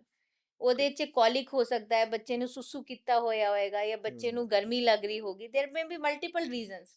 ਜੀ ਪਰ ਜੇ ਬੱਚੇ ਨੇ ਫੀਡ ਪ੍ਰੋਪਰ ਨਹੀਂ ਲਈ ਹੈ ਤੇ ਜਲਦੀ ਉੱਠ ਗਿਆ ਤਾਂ ਮਾਂ ਨੂੰ ਪਤਾ ਚੱਲ ਜਾਂਦਾ ਹੁਣ ਇਹ ਭੁੱਖਾ ਹੈ। ਹੂੰ कुछ बच्चा साइंस देता है, हथ मूँह च पा लेगा, है ना, ਹੂੰ मदर के निप्पल की तरफ सक करेगा, ਜੀ ਉਹਦੇ ਤੋਂ ਵੀ ਸਾਨੂੰ ਪਤਾ, ਮਾਂ ਨੂੰ ਪਤਾ ਚੱਲ ਜਾਂਦਾ ਹੈ ਹੁਣ ਮੇਰਾ ਬੱਚਾ, I think it is instinct, motherly instinct instinct ਹਾਂਜੀ ਕਿ ਹਾਂ ਹਾਂ ਹੁਣ ਮੇਰਾ ਬੱਚਾ ਭੁੱਖਾ ਹੈ ਤਾਂ ਹੂੰ ਹੀ ਉਹ ਰੋ ਰਿਹਾ। ਤੁਸੀਂ ਬ੍ਰੈਸਟ ਮਿਲਕ ਦੀ ਗੱਲ ਕੀਤੀ ਹੈ, ਇਹ ਵੀ ਇੱਕ ਬੜਾ ਕਾਮਨ ਪ੍ਰੋਬਲਮ ਹੈ ਕਿ ਕਈ ਵਾਰੀ ਜੋ ਮਦਰ ਹੈ ਉਹਨੂੰ ਨੈਚੁਰਲ ਬ੍ਰੈਸਟ ਮਿਲਕ ਨਹੀਂ ਆ ਰਿਹਾ ਡਿਊ ਟੂ ਐਨੀ ਰੀਜ਼ਨ, ਹੈ ਨਾ, ਔਰ ਇਹਨੂੰ ਇਦਾਂ ਸਮਝਿਆ ਜਾਂਦਾ ਕਿ ਇਹ ਮਦਰ ਦੇ ਵਿੱਚ ਕੋਈ ਘਾਟ ਹੈ, ਕਮੀ ਹੈ, ਉਹਨੂੰ ਇਦਾਂ ਅਹਿਸਾਸ ਕਰਾਇਆ ਜਾਂਦਾ ਹੈ। ਤੇ ਇਹਦੇ ਬਾਰੇ ਤੁਸੀਂ ਕੀ ਕਹਿਣਾ ਚਾਹੋਗੇ, ਇਹਦੇ ਰੀਜ਼ਨਸ ਕੀ ਹੈ ਕਿ ਇਹ ਕਿਉਂ ਹੁੰਦਾ ਇਦਾਂ? ਇਹ ਕੁਦਰਤੀ ਹੈ, ਜੀ ਹਰ ਮਾਂ ਨੂੰ ਦੁੱਧ ਆਣਾ, ਮੈਂ ਅਜੇ ਤੱਕ नहीं देखा कि माँ ਨੂੰ ਦੁੱਧ नहीं आता है। ਹੂੰ प्रॉब्लम ये होती है 24 घंटे का दूध तो ਬੱਚੇ के लिए अमृत ਹੁੰਦਾ ਹੈ। ਕਿਉਂ? ਹੂੰ ਉਹਦੇ 'ਚ ਮਾਂ ਨੂੰ ਜਿੰਨੀ ਵੀ ਬਿਮਾਰੀਆਂ ਆਪਣੀ ਉਹਦਾ ਦੀ ਸਾਰੀ ਐਂਟੀਬਾਡੀਜ਼ ਬੱਚੇ ਦੇ ਮੂੰਹ 'ਚ ਜਾਂਦੀਆਂ, ਉਹਦੀ ਜੀ ਇਮਿਊਨਿਟੀ ਵੱਧਦੀ ਹੈ, ਉਹਦੀ ਬੌਂਡਿੰਗ ਵੱਧਦੀ ਹੈ, ਮਾਂ ਨੂੰ ਵੀ ਬੈਟਰ ਫੀਲ ਹੋ, ਜਲਦੀ ਹਾਰ ਮੰਨ ਜਾਂਦਾ ਹੈ। ਹੂੰ ਆਪਾਂ ਸੋਚਦੇ ਹਾਂ ਉਹ ਲੈ 5 ਮਿੰਟ ਪੀ ਕੇ ਸੋ ਗਿਆ, ਹੁਣ ਰੋਈ ਜਾ ਰਿਹਾ ਰੋਈ ਜਾ ਰਿਹਾ, ਆਪਾਂ ਬੋਤਲ मुंह में ला दी। Now comes what is called is nipple confusion. जब ਆਪਾਂ दूसरा निप्पल लाता ਤਾਂ ਨਿੱਪਲ में छेद होता है, ਉਹ ਜੀ ਆਪੇ ਦੁੱਧ ਜਾਂਦਾ ਹੈ ਆਰਾਮ ਨਾਲ, ਜੀ ਬੱਚਾ ਆਰਾਮ ਨਾਲ ਸੁੱਤਾ ਪਿਆ ਹੁੰਦਾ, ਉਹਦੇ ਮੂੰਹ 'ਚ ਦੁੱਧ ਗਿਰੀ ਜਾਂਦਾ ਹੈ। ਹੂੰ ਮਦਰ ਤੇ ਨਿੱਪਲ ਤੇ ਸਕ ਕਰਨਾ ਪੈਂਦਾ ਹੈ, ਤਾਂ ਦਿਨ ਕਮਸ ਨਿੱਪਲ ਕਨਫਿਊਜ਼ਨ। ਤਾਂ ਬੱਚੇ ਨੂੰ ਹੁਣ ਉਹ ਸੌਖਾ ਨਿੱਪਲ ਲੱਗਦਾ ਹੈ, ਉਹ ਕਹਿੰਦਾ ਮੈਂ ਇਹਦੇ ਤੋਂ ਦੁੱਧ ਪੀ ਲੈਣਾ, ਮਾਂ ਦਾ ਦੁੱਧ ਉਹ ਚੂੰਗਣਾ ਬੰਦ ਕਰ ਦਿੰਦਾ ਹੈ। ਔਖਾ ਕੰਮ ਕਰਦਾ ਹੀ ਨਹੀਂ ਉਹ। ਹਾਂਜੀ, ਹੂੰ कुछ आपा जल्दी डर जाते भाई बच्चा रोएगा ही, दूध पी, बच्चे को तो रोना ही आता है, वो दूध पिएगा, थोड़ा 2-3 दिन तो लगते ही है ना, मतलब ਤੁਹਾਨੂੰ ਸਮਝਣ ਵਾਸਤੇ, ਬੱਚੇ ਨੂੰ ਸਮਝਣ ਵਾਸਤੇ ਕਿ ਕਿਵੇਂ ਦੁੱਧ ਪੀਣਾ ਹੈ, ਕਰਾ ਉਹਨਾਂ ਦੁੱਧ ਵੀ ਉਹ ਬੱਚੇ ਵਾਸਤੇ ਸਫੀਸ਼ੀਐਂਟ ਹੁੰਦਾ ਹੈ। ਪਹਿਲੇ 2-3 ਦਿਨ ਫੀਡ ਘੱਟ ਆਂਦੀ ਹੈ, ਉਹ ਸਫੀਸ਼ੀਐਂਟ ਹੁੰਦੀ ਹੈ ਬੱਚੇ ਓਕੇ ਵਾਸਤੇ। ਜੈਸੇ ਜੈਸੇ ਚੌਥਾ ਪੰਜਵਾਂ ਦਿਨ ਆਂਦੇ ਦੁੱਧ ਵੱਧਦਾ ਜਾਂਦਾ ਹੈ ਤੇ ਬੱਚੇ ਦੇ ਮਿਲਕ, ਮਾਂ ਦਾ ਮਿਲਕ ਹੁੰਦਾ ਉਹ ਬੱਚੇ ਨੂੰ ਸੈਟੀਸਫਾਈ ਕਰ ਦਿੰਦਾ। ਪਾਪਾ ਪਹਿਲੇ ਹੀ ਹਾਰ ਮੰਨ ਜਾਂਦੇ। ਇੱਕ ਮੈਂ ਹਮੇਸ਼ਾ ਇੱਕ ਐਗਜ਼ਾਮਪਲ ਦਿੰਦੀ ਹਾਂ, ਸਾਡੇ ਕੋਲ ਲਿਫਟ ਹੈ ਤੇ ਸਟੇਅਰਸ ਹੈ, ਆਪਾਂ ਆਲਵੇਜ਼ ਲਿਫਟ ਪ੍ਰੈਫਰ ਕਰਦੇ ਹਾਂ। ਤਾਂ ਬੱਚੇ ਨੂੰ ਲਿਫਟ ਨਾ ਦਿਖਾਓ, ਉਹਨੂੰ ਨਿੱਪਲ ਨਾ ਦਿਖਾਓ, ਉਹਨੂੰ ਆਪਣਾ ਫੀਡ ਹੀ ਕਰਾਓ। ਬਹੁਤ ਸਾਰੀ ਚੀਜ਼ਾਂ ਮਾਂ ਦੇ ਦੁੱਧ ਦੇ ਨਾਲ ਠੀਕ ਹੋ ਸਕਦੀਆਂ। ਜੀ ਇਨਫੈਕਸ਼ਨ ਕਮ ਹੁੰਦੀ ਹੈ, ਐਲਰਜੀ ਕਮ ਹੁੰਦੀ ਹੈ, ਬੱਚੇ ਦੀ ਬੋਡੀ ਬੈਟਰ ਹੁੰਦੀ ਹੈ, ਬੱਚੇ ਦੀ ਮੈਂਟਲ ਹੈल्थ बेटर होती है, इवन मदर की बॉडी बहुत अच्छी फील करती है जब वो दूध पिलाती है। सो ये सारी चीज़ें, गाय का दूध गाय के बच्चे के लिए, माँ के लिए, तो breast feeding is very important. ਆਪਾਂ अगर पेशेंस रखें, हम जिंदगी में किसी भी चीज़ में पेशेंस रखें तो ਆਪਾਂ ਇਸ ਨੂੰ ਅਚੀਵ ਕਰ ਸਕਦੇ। ਪੇਸ਼ੈਂਸ ਹੀ ਤਾਂ ਨਹੀਂ ਹੈ ਅੱਜ ਕੱਲ੍ਹ, ਪੇਸ਼ੈਂਸ ਅੱਜ ਕੱਲ ਹੈਗੀ ਨਹੀਂ ਹੈ। ਇਹੀ ਤਾਂ ਔਖਾ ਕੰਮ ਹੈ। ਹਾਂ, ਆਪਾਂ ਬਹੁਤ ਸ਼ਾਰਟਕਟ ਚਾਹੁੰਦੇ ਹਾਂ ਲਾਈਫ 'ਚ, ਤੇ it is the shortcuts are never good. ਸਾਨੂੰ ਇੱਕ ਮਿਹਨਤ ਤਾਂ ਕਰਨੀ ਪੈਂਦੀ ਹੈ ਕਿਸੇ ਵੀ ਫੀਲਡ 'ਚ। Is there any timeline ma'am कि लेट्स से कि ਕੋਈ ਪੇਰੈਂਟ ਬਣਨ ਵਾਲਾ ਹੈ ਨਾ, ਉਹਨੂੰ ਪਹਿਲਾਂ ਔਰ ਬਾਅਦ ਚੋਂ, ਲੈਟਸ ਸੇ 3 ਮਹੀਨੇ ਪਹਿਲਾਂ 3 ਮਹੀਨੇ ਬਾਅਦ ਚੋਂ ਕਿਹੜੀਆਂ-ਕਿਹੜੀਆਂ ਚੀਜ਼ਾਂ ਦਾ ਖਿਆਲ ਰੱਖਣਾ ਚਾਹੀਦਾ, ਜਾਂ ਕਿਹੜੀਆਂ-ਕਿਹੜੀਆਂ ਚੀਜ਼ਾਂ ਉਹਨੂੰ ਨਹੀਂ ਕਰਨੀਆਂ ਚਾਹੀਦੀਆਂ ਜਾਂ ਕਿਹੜੀਆਂ ਕਰਨੀਆਂ ਚਾਹੀਦੀਆਂ? Is there any timeline? देखिए, पहले तो जो लास्ट का 3 मंथ्स का पीरियड होता है, जी ਆਪਾਂ प्रेगनेंसी 'ਚ ਨਾ जी 2 पीरियड इंपॉर्टेंट ਹੁੰਦੇ हैं, ਪਹਿਲੇ 3 ਮਹੀਨੇ जी ਔਰ ਆਖਰੀ ਕੇ 3 जी ਮਹੀਨੇ। ਪਹਿਲੇ 3 ਮਹੀਨੇ ਇਸ ਕਰਕੇ ਇੰਪੋਰਟੈਂਟ ਹੁੰਦੇ, ਕਈ ਵਾਰ ਮਾਂ ਨੂੰ ਅਨਨੋਇੰਗਲੀ ਬਲੀਡਿੰਗ ਹੋ ਜਾਂਦੀ ਹੈ, ਕੋਈ ਨਾ ओके ਕੋਈ ਕੰਪਲਿਕੇਸ਼ਨ ਹੋ ਜਾਂਦੀ ਹੈ, ਤਾਂ ਪਹਿਲਾ 3 ਮਹੀਨਾ ਬਹੁਤ ਇੰਪੋਰਟੈਂਟ ਹੁੰਦਾ ਹੈ।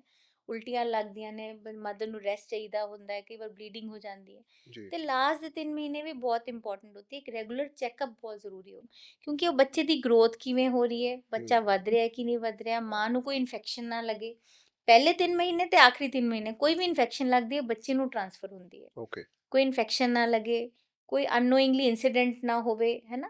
तो कोई भी कुछ होंदा है, इन्फेक्शन होंदी है या कोई माँ ਨੂੰ ਕੋਈ ਦਿੱਕਤ ਹੁੰਦੀ ਹੈ ਤਾਂ ਬੱਚੇ ਨੂੰ ਬਹੁਤ ਇਫੈਕਟ ਪੜਦਾ ਹੈ। ਤਾਂ ओके ਆਪਾਂ ਕੋਸ਼ਿਸ਼ ਕਰਦੇ ਹਾਂ ਮਾਂ ਨੂੰ ਬੋਲੇ ਹੁਣ ਤੁਸੀਂ सिक्योर एनवायरनमेंट 'ਚ रहिए, बहुत उठना बढ़ना। कभी आजकल वो नया ट्रेंड चला है बेबी मून, चलो तो आपको नहीं पता, जैसे हनी मून होता है वैसे बेबी मून होता है। बेबी अच्छा ओके पैदा करने से पहले हस्बैंड वाइफ जाते हैं कहीं घूमने के लिए। अच्छा ओके तो ਹੁਣ ਤੁਹਾਨੂੰ ਇੱਕ ਇਨਸੀਡੈਂਟ बतानी, ਸਾਨੂੰ जी ਪਤਾ ਚੱਲਿਆ ਸਿੰਗਾਪੁਰ ਗਏ ਥੇ, ਉੱਥੇ ਡਿਲੀਵਰੀ ਹੋ ਗਈ ਤਾਂ ਉੱਥੇ ਫਿਰ ਉਹ ਬੱਚਾ 3 ਮਹੀਨੇ ਰਿਹਾ ਉੱਥੇ। अच्छा ਤਾਂ ਆਈ ਥਿੰਕ ਠੀਕ ਹੈ baby moon whatever, I think, ਪਰ ਸਾਡੇ ਬੜੋਂ ਨੇ ਜੋ ਸਾਨੂੰ ਚੰਗੀ ਚੀਜ਼ਾਂ ਕਹੀਆਂ ਨੇ ਕਿ ਇਹ ਟਾਈਮ ਬਹੁਤ ਜ਼ਰੂਰੀ ਹੁੰਦਾ ਬੱਚੇ ਵਾਸਤੇ। तो लास्ट के 3 मंथ्स आर वेरी इंपॉर्टेंट। ਤੁਸੀਂ ਆਪਣੇ ਘਰੇ ਰਹੋ, ਅੱਛਾ ਨਿਊਟ੍ਰੀਸ਼ਨ ਲਓ, ਅੱਛੀ ਡਾਈਟ ਲਓ, उटपटांग ना खाओ, कोई भी इन्फेक्शन से बचो और रेगुलर चेकअप कराओ। ਸੋ ਲੈਟਸ ਸੇ ਕਿ ਅੱਜ ਕੱਲ ਜੋ ਚੱਲਦਾ ਹੈ ਟ੍ਰੈਂਡ ਹੈ, ਜਿੱਦਾਂ ਲੈਟਸ ਸੇ ਮਦਰ ਹੈ, ਉਹ ਡਰਿੰਕ ਕਰ ਰਿਹਾ ਹੈ ਜਾਂ ਕੋਈ ਸਮੋਕ ਕਰ ਰਿਹਾ ਹੈ, ਤਾਂ ਉਹਦਾ ਇਫੈਕਟ ਬੱਚੇ ਤੇ ਪੈਂਦਾ? ਇਹ ਤਾਂ ਬਿਲਕੁਲ नो ਹੈ ਜੀ। ਅੱਛਾ। ਪ੍ਰੈਗਨੈਂਸੀ ਜੇ ਪਲਾਨ ਕਰਨੀ ਹੈ, ਦਿਸ ਇਜ਼ ਜੀ। Absolutely no. ਇਹ ਓਕੇ। ਤਾਂ ਕੋਈ ਵੀ ਕੋਈ ਐਲਕੋਹਲ, ਫੀਟਲ ਐਲਕੋਹਲ ਸਿੰਡਰੋਮ ਹੁੰਦਾ ਹੈ। ਜੀ। ਜੇ ਮਾਂ ਸ਼ਰਾਬ ਪੀਂਦੀ ਹੈ ਤਾਂ ਜੀ। ਉਹ ਬੱਚੇ ਨੂੰ ਅਫੈਕਟ ਕਰਦੀ ਹੈ, ਬੱਚਾ ਡਿਸਮੋਰਫਿਕ ਹੋ ਸਕਦਾ, ਬੱਚੇ ਨੂੰ ਜੈਨੇਟਿਕ ਪ੍ਰੋਬਲਮਸ ਆ ਸਕਦੀਆਂ।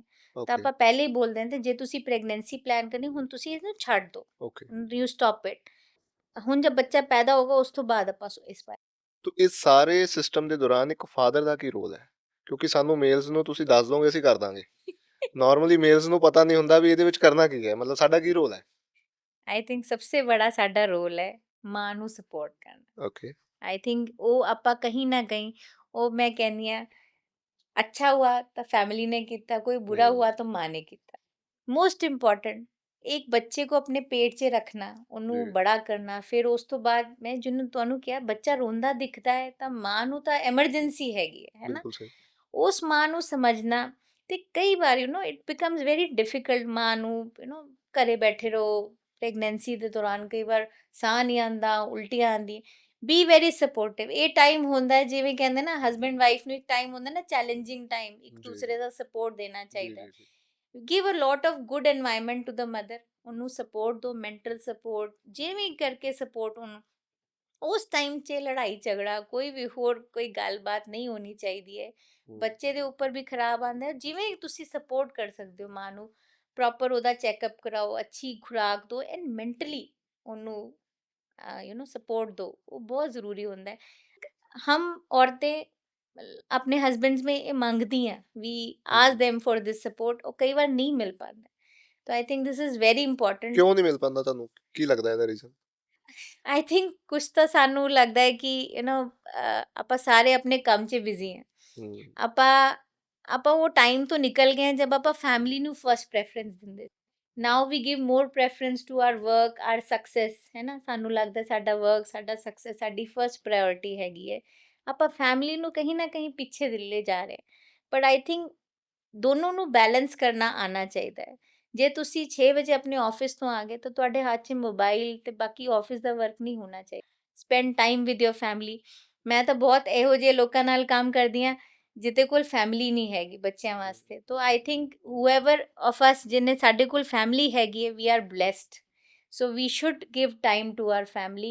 एंड ठीक है, ये तो दौड़ है, सक्सेस की दौड़, ये रुकनी नहीं है, तो कदे भी नहीं रुकनी, ना पैसा रुकना ना सक्सेस रुकना है।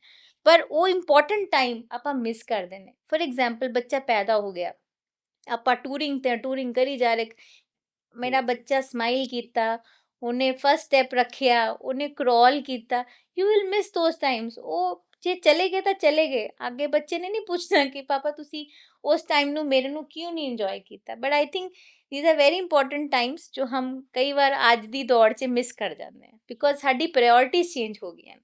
ਇਹ ਤੁਸੀਂ ਬਿਲਕੁਲ ਠੀਕ ਕਹਿ ਰਹੇ ਹੋ ਕਿ ਜਿਹੜੀ ਚੀਜ਼ ਸਾਡੇ ਕੋਲ ਹੈਗੀ ਹੈ ਨਾ, ਉਹ ਸਾਡੇ ਲਈ ਨਾਰਮਲ ਹੈ। ਮੈਂ ਬਹੁਤ ਸਾਰੇ ਇਹੋ ਜਿਹੇ ਲੋਕਾਂ ਨੂੰ ਜਾਣਦਾ ਜਿਨ੍ਹਾਂ ਦੀ ਲਾਈਫ ਦੇ ਵਿੱਚ ਬੇਬੀ ਨਹੀਂ ਹੈ। ਉਹਨਾਂ ਦੀ ਲਾਈਫ ਦਾ ਗੋਲ ਹੀ ਇੱਕ ਹੈ ਵੀ ਕਿਸੇ ਤਰੀਕੇ ਨਾਲ ਬੇਬੀ ਹੋ ਜਾਵੇ। ਬੇਬੀ ਹੋ ਜਾਏ। ਉਹਨਾਂ ਨੂੰ ਕੋਈ ਫਰਕ ਨਹੀਂ ਹੈ ਕੰਮ ਕਰਨਾ, ਪੈਸੇ ਨਾਲ, ਕਿਸੇ ਹੋਰ ਚੀਜ਼ ਨਾਲ। ਤੇ ਅਸੀਂ ਚੀਜ਼ਾਂ ਨੂੰ ਈਜ਼ੀ ਲੈ ਲੈਂਦੇ ਹਾਂ ਵੀ ਚਲੋ ਯਾਰ ਇਹ ਤਾਂ ਹੈ ਹੀ ਹੈ, ਇਹ ਤਾਂ ਨਾਰਮਲ ਹੈ ਨਾ। ਤੋ ਇਹ ਪ੍ਰਮਾਤਮਾ ਦਾ ਮੈਨੂੰ ਲੱਗਦਾ ਸ਼ੁਕਰ ਕਰਨਾ ਚਾਹੀਦਾ। ਮੈਂ ਨਾ ਸਰ ਇੱਕ ਥਿਊਰੀ ਕਹਿੰਦੀ ਹਾਂ, ਜੀ। 10 ਥਿਊਰੀ ਆਫ 10 ਬਾਕਸਿਸ। ਸਾਡੇ ਰੱਬ ਨੇ ਸਾਨੂੰ ਸਪੋਜ਼ 10 ਬਾਕਸਿਸ ਦਿੱਤੇ ਨੇ, ਠੀਕ ਜੀ। ਹੈ। ਇੱਕ ਆਧਾ ਬਾਕਸ ਸਭ ਦਾ ਖਾਲੀ ਹੈ, ਬਿਲਕੁਲ ਕਿਸੇ ਸਹੀ। ਦੇ 2 ਖਾਲੀ ਹੈ, ਕਿਸੇ ਦੇ 3 ਖਾਲੀ ਹੈ, ਕਿਸੇ ਦੇ ਕਈ ਖਾਲੀ ਹੈ। ਪਰ ਆਪਾਂ ਲਾਈਫ 'ਚ ਉਹ ਨਹੀਂ ਦੇਖਦੇ ਜੋ ਸਾਡੇ ਕੋਲ ਹੈ, ਜੋ ਬਾਕਸਿਸ ਫਿਲਡ ਹੈ, ਆਪਾਂ ਉਹਨੂੰ ਨਹੀਂ ਦੇਖਦੇ। ਆਪਾਂ ਜੋ ਖਾਲੀ ਰਹਿ ਗਿਆ ਨਾ, ਉਹਦੇ 'ਚ ਸਾਡਾ ਧਿਆਨ ਰਹੇਗਾ। ਆਪਾਂ ਮਿਜ਼ਰੇਬਲ ਰਵਾਂਗੇ ਕਿ ਹਾਏ ਸਾਨੂੰ ਰੱਬ ਨੇ ਉਹ ਨਹੀਂ ਦਿੱਤਾ। We will never be thankful ਕਿ ਸਾਨੂੰ ਰੱਬ ਨੇ ਇਹ ਦਿੱਤਾ। ਸੋ ਜਿਸ ਦਿਨ ਹਮ ਸਮਝਣੇ ਲੱਗੇ ਕਿ ਸਾਨੂੰ ਰੱਬ ਨੇ ਜੋ ਦਿੱਤਾ ਹੈ, ਉਹਦੇ ਨਾਲ ਅਸੀਂ ਰੱਬ ਨੂੰ ਹਮੇਸ਼ਾ ਹੱਥ ਜੋੜ ਕੇ ਥੈਂਕ ਯੂ ਬੋਲਣਾ ਹੈ ਕਿ ਚਲੋ ਤੁਸੀਂ ਪਰਿਵਾਰ ਦਿੱਤਾ, ਸਾਨੂੰ ਬੱਚਾ ਦਿੱਤਾ, ਤੰਦਰੁਸਤ ਦਿੱਤਾ। ਉਹ ਜਿਸ ਦਿਨ ਆਪਾਂ ਸਮਝ ਜਾਵਾਂਗੇ, I think we'll all be much more happier human beings. ਉਹੀ ਗੱਲ ਹੈ, ਮਿਲ ਜਾਏ ਤਾਂ ਮਿੱਟੀ, ਨਾ ਮਿਲੇ ਤਾਂ ਸੋਨਾ। ਜਿਹੜੀ ਚੀਜ਼ ਨਹੀਂ ਮਿਲੀ ਉਹ ਹਮੇਸ਼ਾ ਵੱਡੀ ਹੋ ਕੇ ਲੱਗਦੀ ਹੈ। ਜਿਨ੍ਹਾਂ ਦੇ ਕੋਲ ਬੱਚਾ ਨਹੀਂ ਹੁੰਦਾ, ਉਹ ਵਿਚਾਰੇ ਦਰ ਦਰ ਹਾਂ ਭਟਕਦੇ ਆ। ਬਿਲਕੁਲ, ਆਪਾਂ ਉਹਨਾਂ ਦੀ ਉਹਦਾ ਲਾਈਫ ਦਾ option ਗੋਲ ਹੀ ਇੱਕ ਹੈ ਹਾਂਜੀ ਕਿ ਵੀ ਸਾਡੇ ਕਿਸੇ ਤਰੀਕੇ ਬੱਚਾ ਨਾਲ ਬੱਚਾ ਹੋ ਜਾਏ। ਬਿਲਕੁਲ।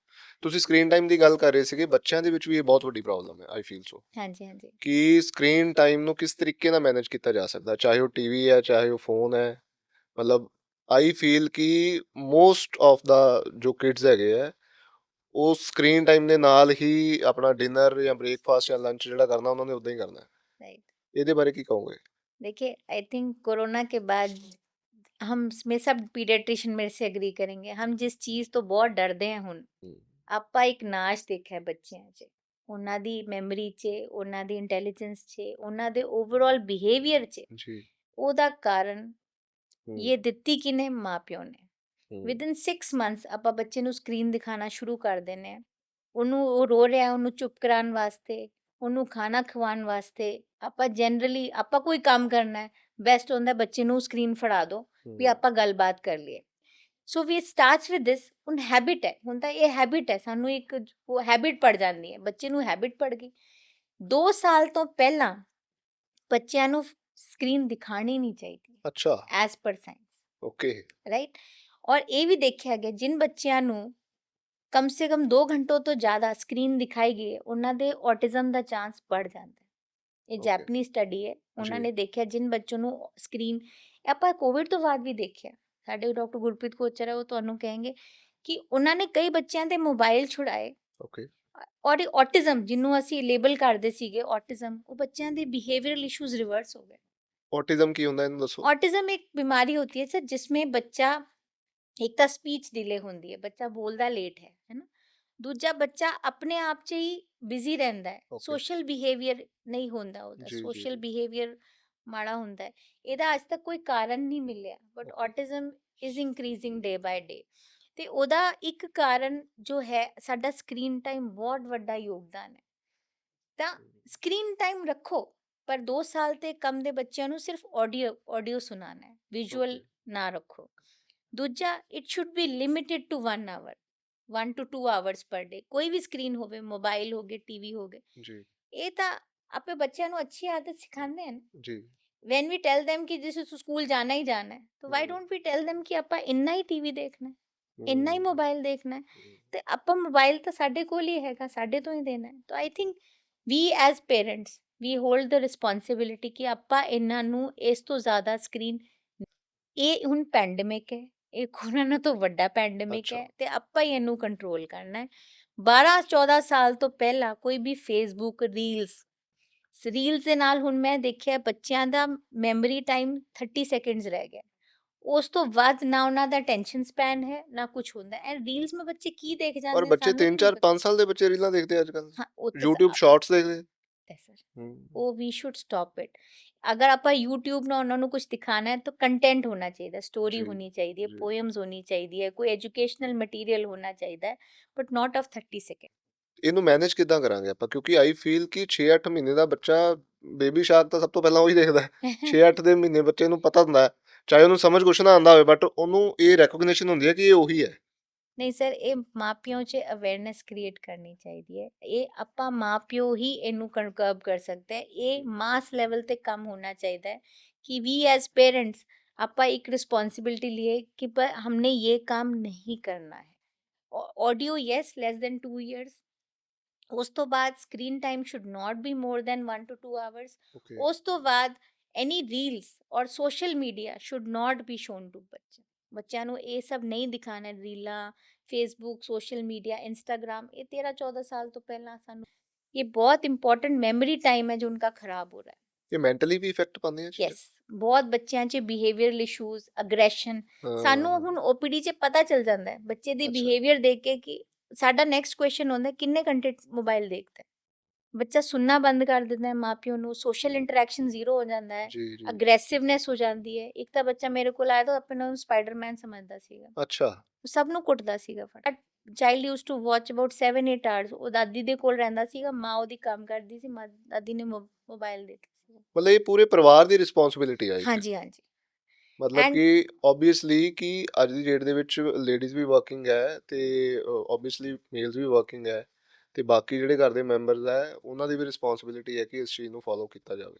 ਔਰ ਕਈ ਵਾਰ ਮੈਂ ਮਦਰਸ ਨੂੰ ਦੇਖਦੀ ਹਾਂ, ਉਹ ਰੋਂਦੀਆਂ ਨੇ, ਕਹਿੰਦੇ ਹੂੰ ਅਸੀਂ ਕੰਮ ਕਰਦੇ ਹਾਂ, ਆਪਾਂ ਪਿੱਛੇ ਦਾਦੀ ਕੋਲ ਛੋੜ ਕੇ ਜਾਂਦੇ ਨੇ, ਉਹ ਬੱਚੇ ਜ਼ਰਾ ਸਾ ਰੋਏ ਮਾਂ ਦਾਦੀ ਦਾ ਦਿਲ ਪਿਘਲ ਜਾਂਦਾ ਹੈ, ਉਹ ਫਟਾਫਟ ਮੋਬਾਈਲ ਦੇ ਦਿੰਦੇ।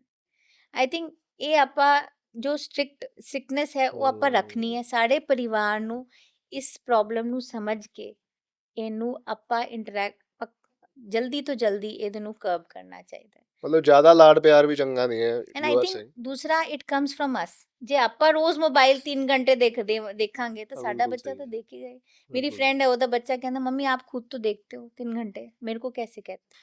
We are models, role models for जी। Our children. तो ਆਪਾਂ ਨੂੰ ਇਸ ਪ੍ਰੋਬਲਮ ਨੂੰ, I think there so much to enjoy in life, ਹੈ ਨਾ। ਆਪਾਂ ਗੱਲਾਂ ਬਾਤਾਂ ਕਰੀਏ, ਆਪਾਂ ਇਕੱਠੇ ਮਿਲ ਕੇ ਖਾਣਾ ਖਾਏ। It should not be with TV. ਪਰ ਉਹ ਤਾਂ ਚੀਜ਼ ਖਤਮ ਹੀ ਹੋ ਗਈ ਹੈ ਮੈਮ ਇੱਕ ਹਿਸਾਬ ਨਾਲ, ਮਤਲਬ ਐਵਰੀਬਾਡੀ ਇਜ਼ ਬਿਜ਼ੀ, ਕਿਉਂਕਿ ਅੱਜ ਕੱਲ੍ਹ ਨਿਊਕਲੀਅਰ ਫੈਮਿਲੀ ਹੈ ਹਾਂਜੀ ਹਾਂਜੀ ਤੇ ਹਰ ਬੰਦਾ ਮਤਲਬ ਕਿ ਆਪਣੇ ਉਹੀ 3-4 ਘਰ ਦੇ ਮੈਂਬਰਸ ਹੈ ਉਹਦੇ 'ਚ ਹੀ ਬਿਜ਼ੀ ਹੈ। ਮਤਲਬ ਉਹ ਜਦੋਂ ਅਸੀਂ ਛੋਟੇ ਹੁੰਦੇ ਸੀ, ਮੈਨੂੰ ਯਾਦ ਹੈ ਕਿ ਕ੍ਰਿਕਟ ਖੇਡ ਲੈਣੀ ਜਾਂ ਕੁਝ ਰੈਂਡਮਲੀ ਕੁਝ ਵੀ ਖੇਡੀ ਜਾਣਾ, ਕਿਉਂਕਿ ਉਦੋਂ ਨਾ ਤਾਂ ਟੀਵੀ ਹੁੰਦਾ ਸੀ ਜ਼ਿਆਦਾ, ਹਾਂਜੀ ਹਾਂਜੀ ਫੋਨ ਤਾਂ ਹੁੰਦਾ ਹੀ ਨਹੀਂ ਸੀ। ਹਾਂਜੀ। ਤੇ ਅੱਜ ਦੀ ਡੇਟ ਦੇ ਵਿੱਚ ਉਹ ਚੀਜ਼ਾਂ ਤਾਂ ਬਿਲकुल भी नहीं ਹੈਗੀਆਂ। नहीं सर, आप मेरे नाथ आश्रम के बच्चों में आके देखो उनको क्या होता है। ਅੱਛਾ। ਉਹਨਾਂ ਦਾ ਟਾਈਮ ਫਿਕਸਡ ਹੈ ਤੇ ਆਪਾਂ ਬੱਚੇ ਦਿਸ ਇਜ਼, आप जो बचपन से बना दो ना बच्चों को, बच्चों वैसे बन जाते हैं। तो ਆਪਾਂ ਨੂੰ ਅਜੇ ਵੀ ਕੁਝ ਨਹੀਂ ਹੋਇਆ। ਆਈ ਜੀ ਥਿੰਕ ਜੀ ਵੀ ਜੀ। ਕੈਨ ਸਟਿਲ ਰਿਵਰਸ ਦਿਸ। ਤਾਂ ਇਹ ਜੋ ਮੋਬਾਈਲ ਤੇ ਸਕਰੀਨ ਡਿਪੈਂਡੈਂਸ ਹੈ, ਇਹ ਬੱਚੇ ਤੋਂ ਸ਼ੁਰੂ ਤੋਂ ਹੀ ਆਪਾਂ ਇਨਸਟੀਗੇਟ ਕਰਾਂਗੇ। It's an orphanage, they don't know what is, मतलब जो अपना टीवी देखते हैं घंटे का उनका एक है टाइम बस। ਮਤਲਬ जब is there any specific age ਕਿ ਜਦੋਂ ਆਪਾਂ ਬੱਚਿਆਂ ਨੂੰ ਸਹੀ ਚੀਜ਼ਾਂ ਵੱਲ ਤੋਰਨਾ ਹੈ, ਜਾਂ ਉਹ ਸਟਾਰਟਿੰਗ ਤੋਂ ਹੀ ਹੁੰਦਾ ਹੈ? स्टार्टिंग तो ही होना ਕਿਉਂਕਿ ਸ਼ੁਰੂ ਸ਼ੁਰੂ ਚ ਇਦਾਂ ਹੁੰਦਾ ਨਾ, ਆਪਾਂ ਕਹਿੰਦੇ ਨੇ ਬੱਚਾ ਛੋਟਾ ਯਾਰ ਕੋਈ ਨਹੀਂ ਕਰ है। ਲੈਣ नहीं ਦੋ, नहीं, कोई भी हैबिट ਆਪਾਂ ਬਣਾਣੀ ਹੈ ਤਾਂ ਸਟਾਰਟਿੰਗ ਤੋਂ ਹੀ। ਵੀ ਉਹਨੂੰ ਸ਼ੁਰੂ ਤੋਂ ਹੀ ਉਹ ਮਾਹੌਲ ਦਿਓ ਯੈਸ, ਕਿ ਉਹ ਸਹੀ ਪਾਸੇ ਵੱਲ ਜਾਵੇ। ਬਿਲਕੁਲ ਬਿਲਕੁਲ। ਤੇ ਇਹਦੇ ਵਿੱਚ ਈਟਿੰਗ ਹੈਬਿਟਸ ਦਾ ਤੁਸੀਂ ਕੀ ਕਹੋਗੇ? ਦੇਖੋ, ਇੱਕ ਵੈਰੀ ਇੰਪੋਰਟੈਂਟ ਪੁਆਇੰਟ ਤੁਸੀਂ ਪੁੱਛਿਆ ਹੁਣ। ਜੀ।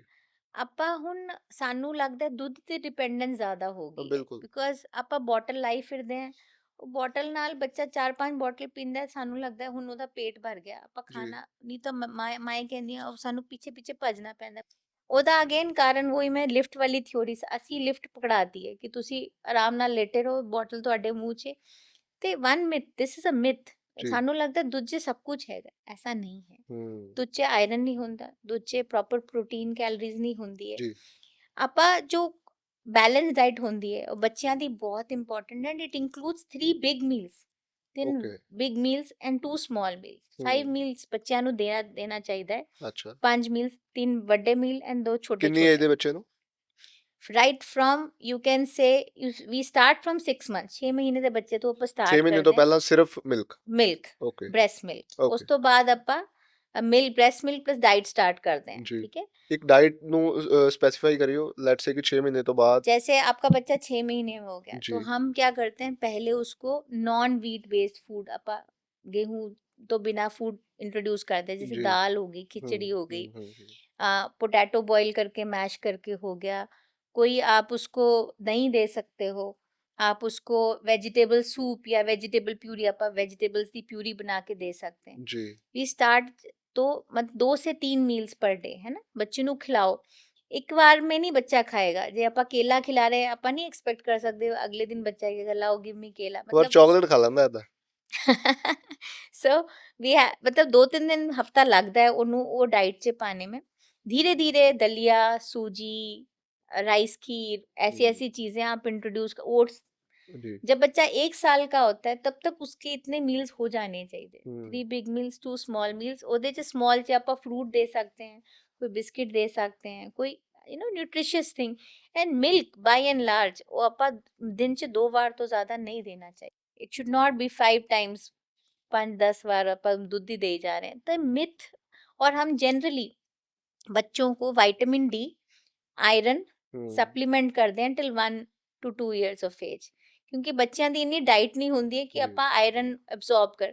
ਤਾਂ ਮਲਟੀਵਿਟਾਮਿਨ ਆਪਾਂ ਪਹਿਲੇ 4 ਮਹੀਨੇ ਦਿੰਦੇ ਹਾਂ, 4 ਮਹੀਨੇ ਤੋਂ 1 ਸਾਲ ਆਪਾਂ ਆਇਰਨ ਤੇ ਵਿਟਾਮਿਨ ਡੀ ਵੀ ਦਿੰਦੇ ਹਾਂ ਨਾਲ।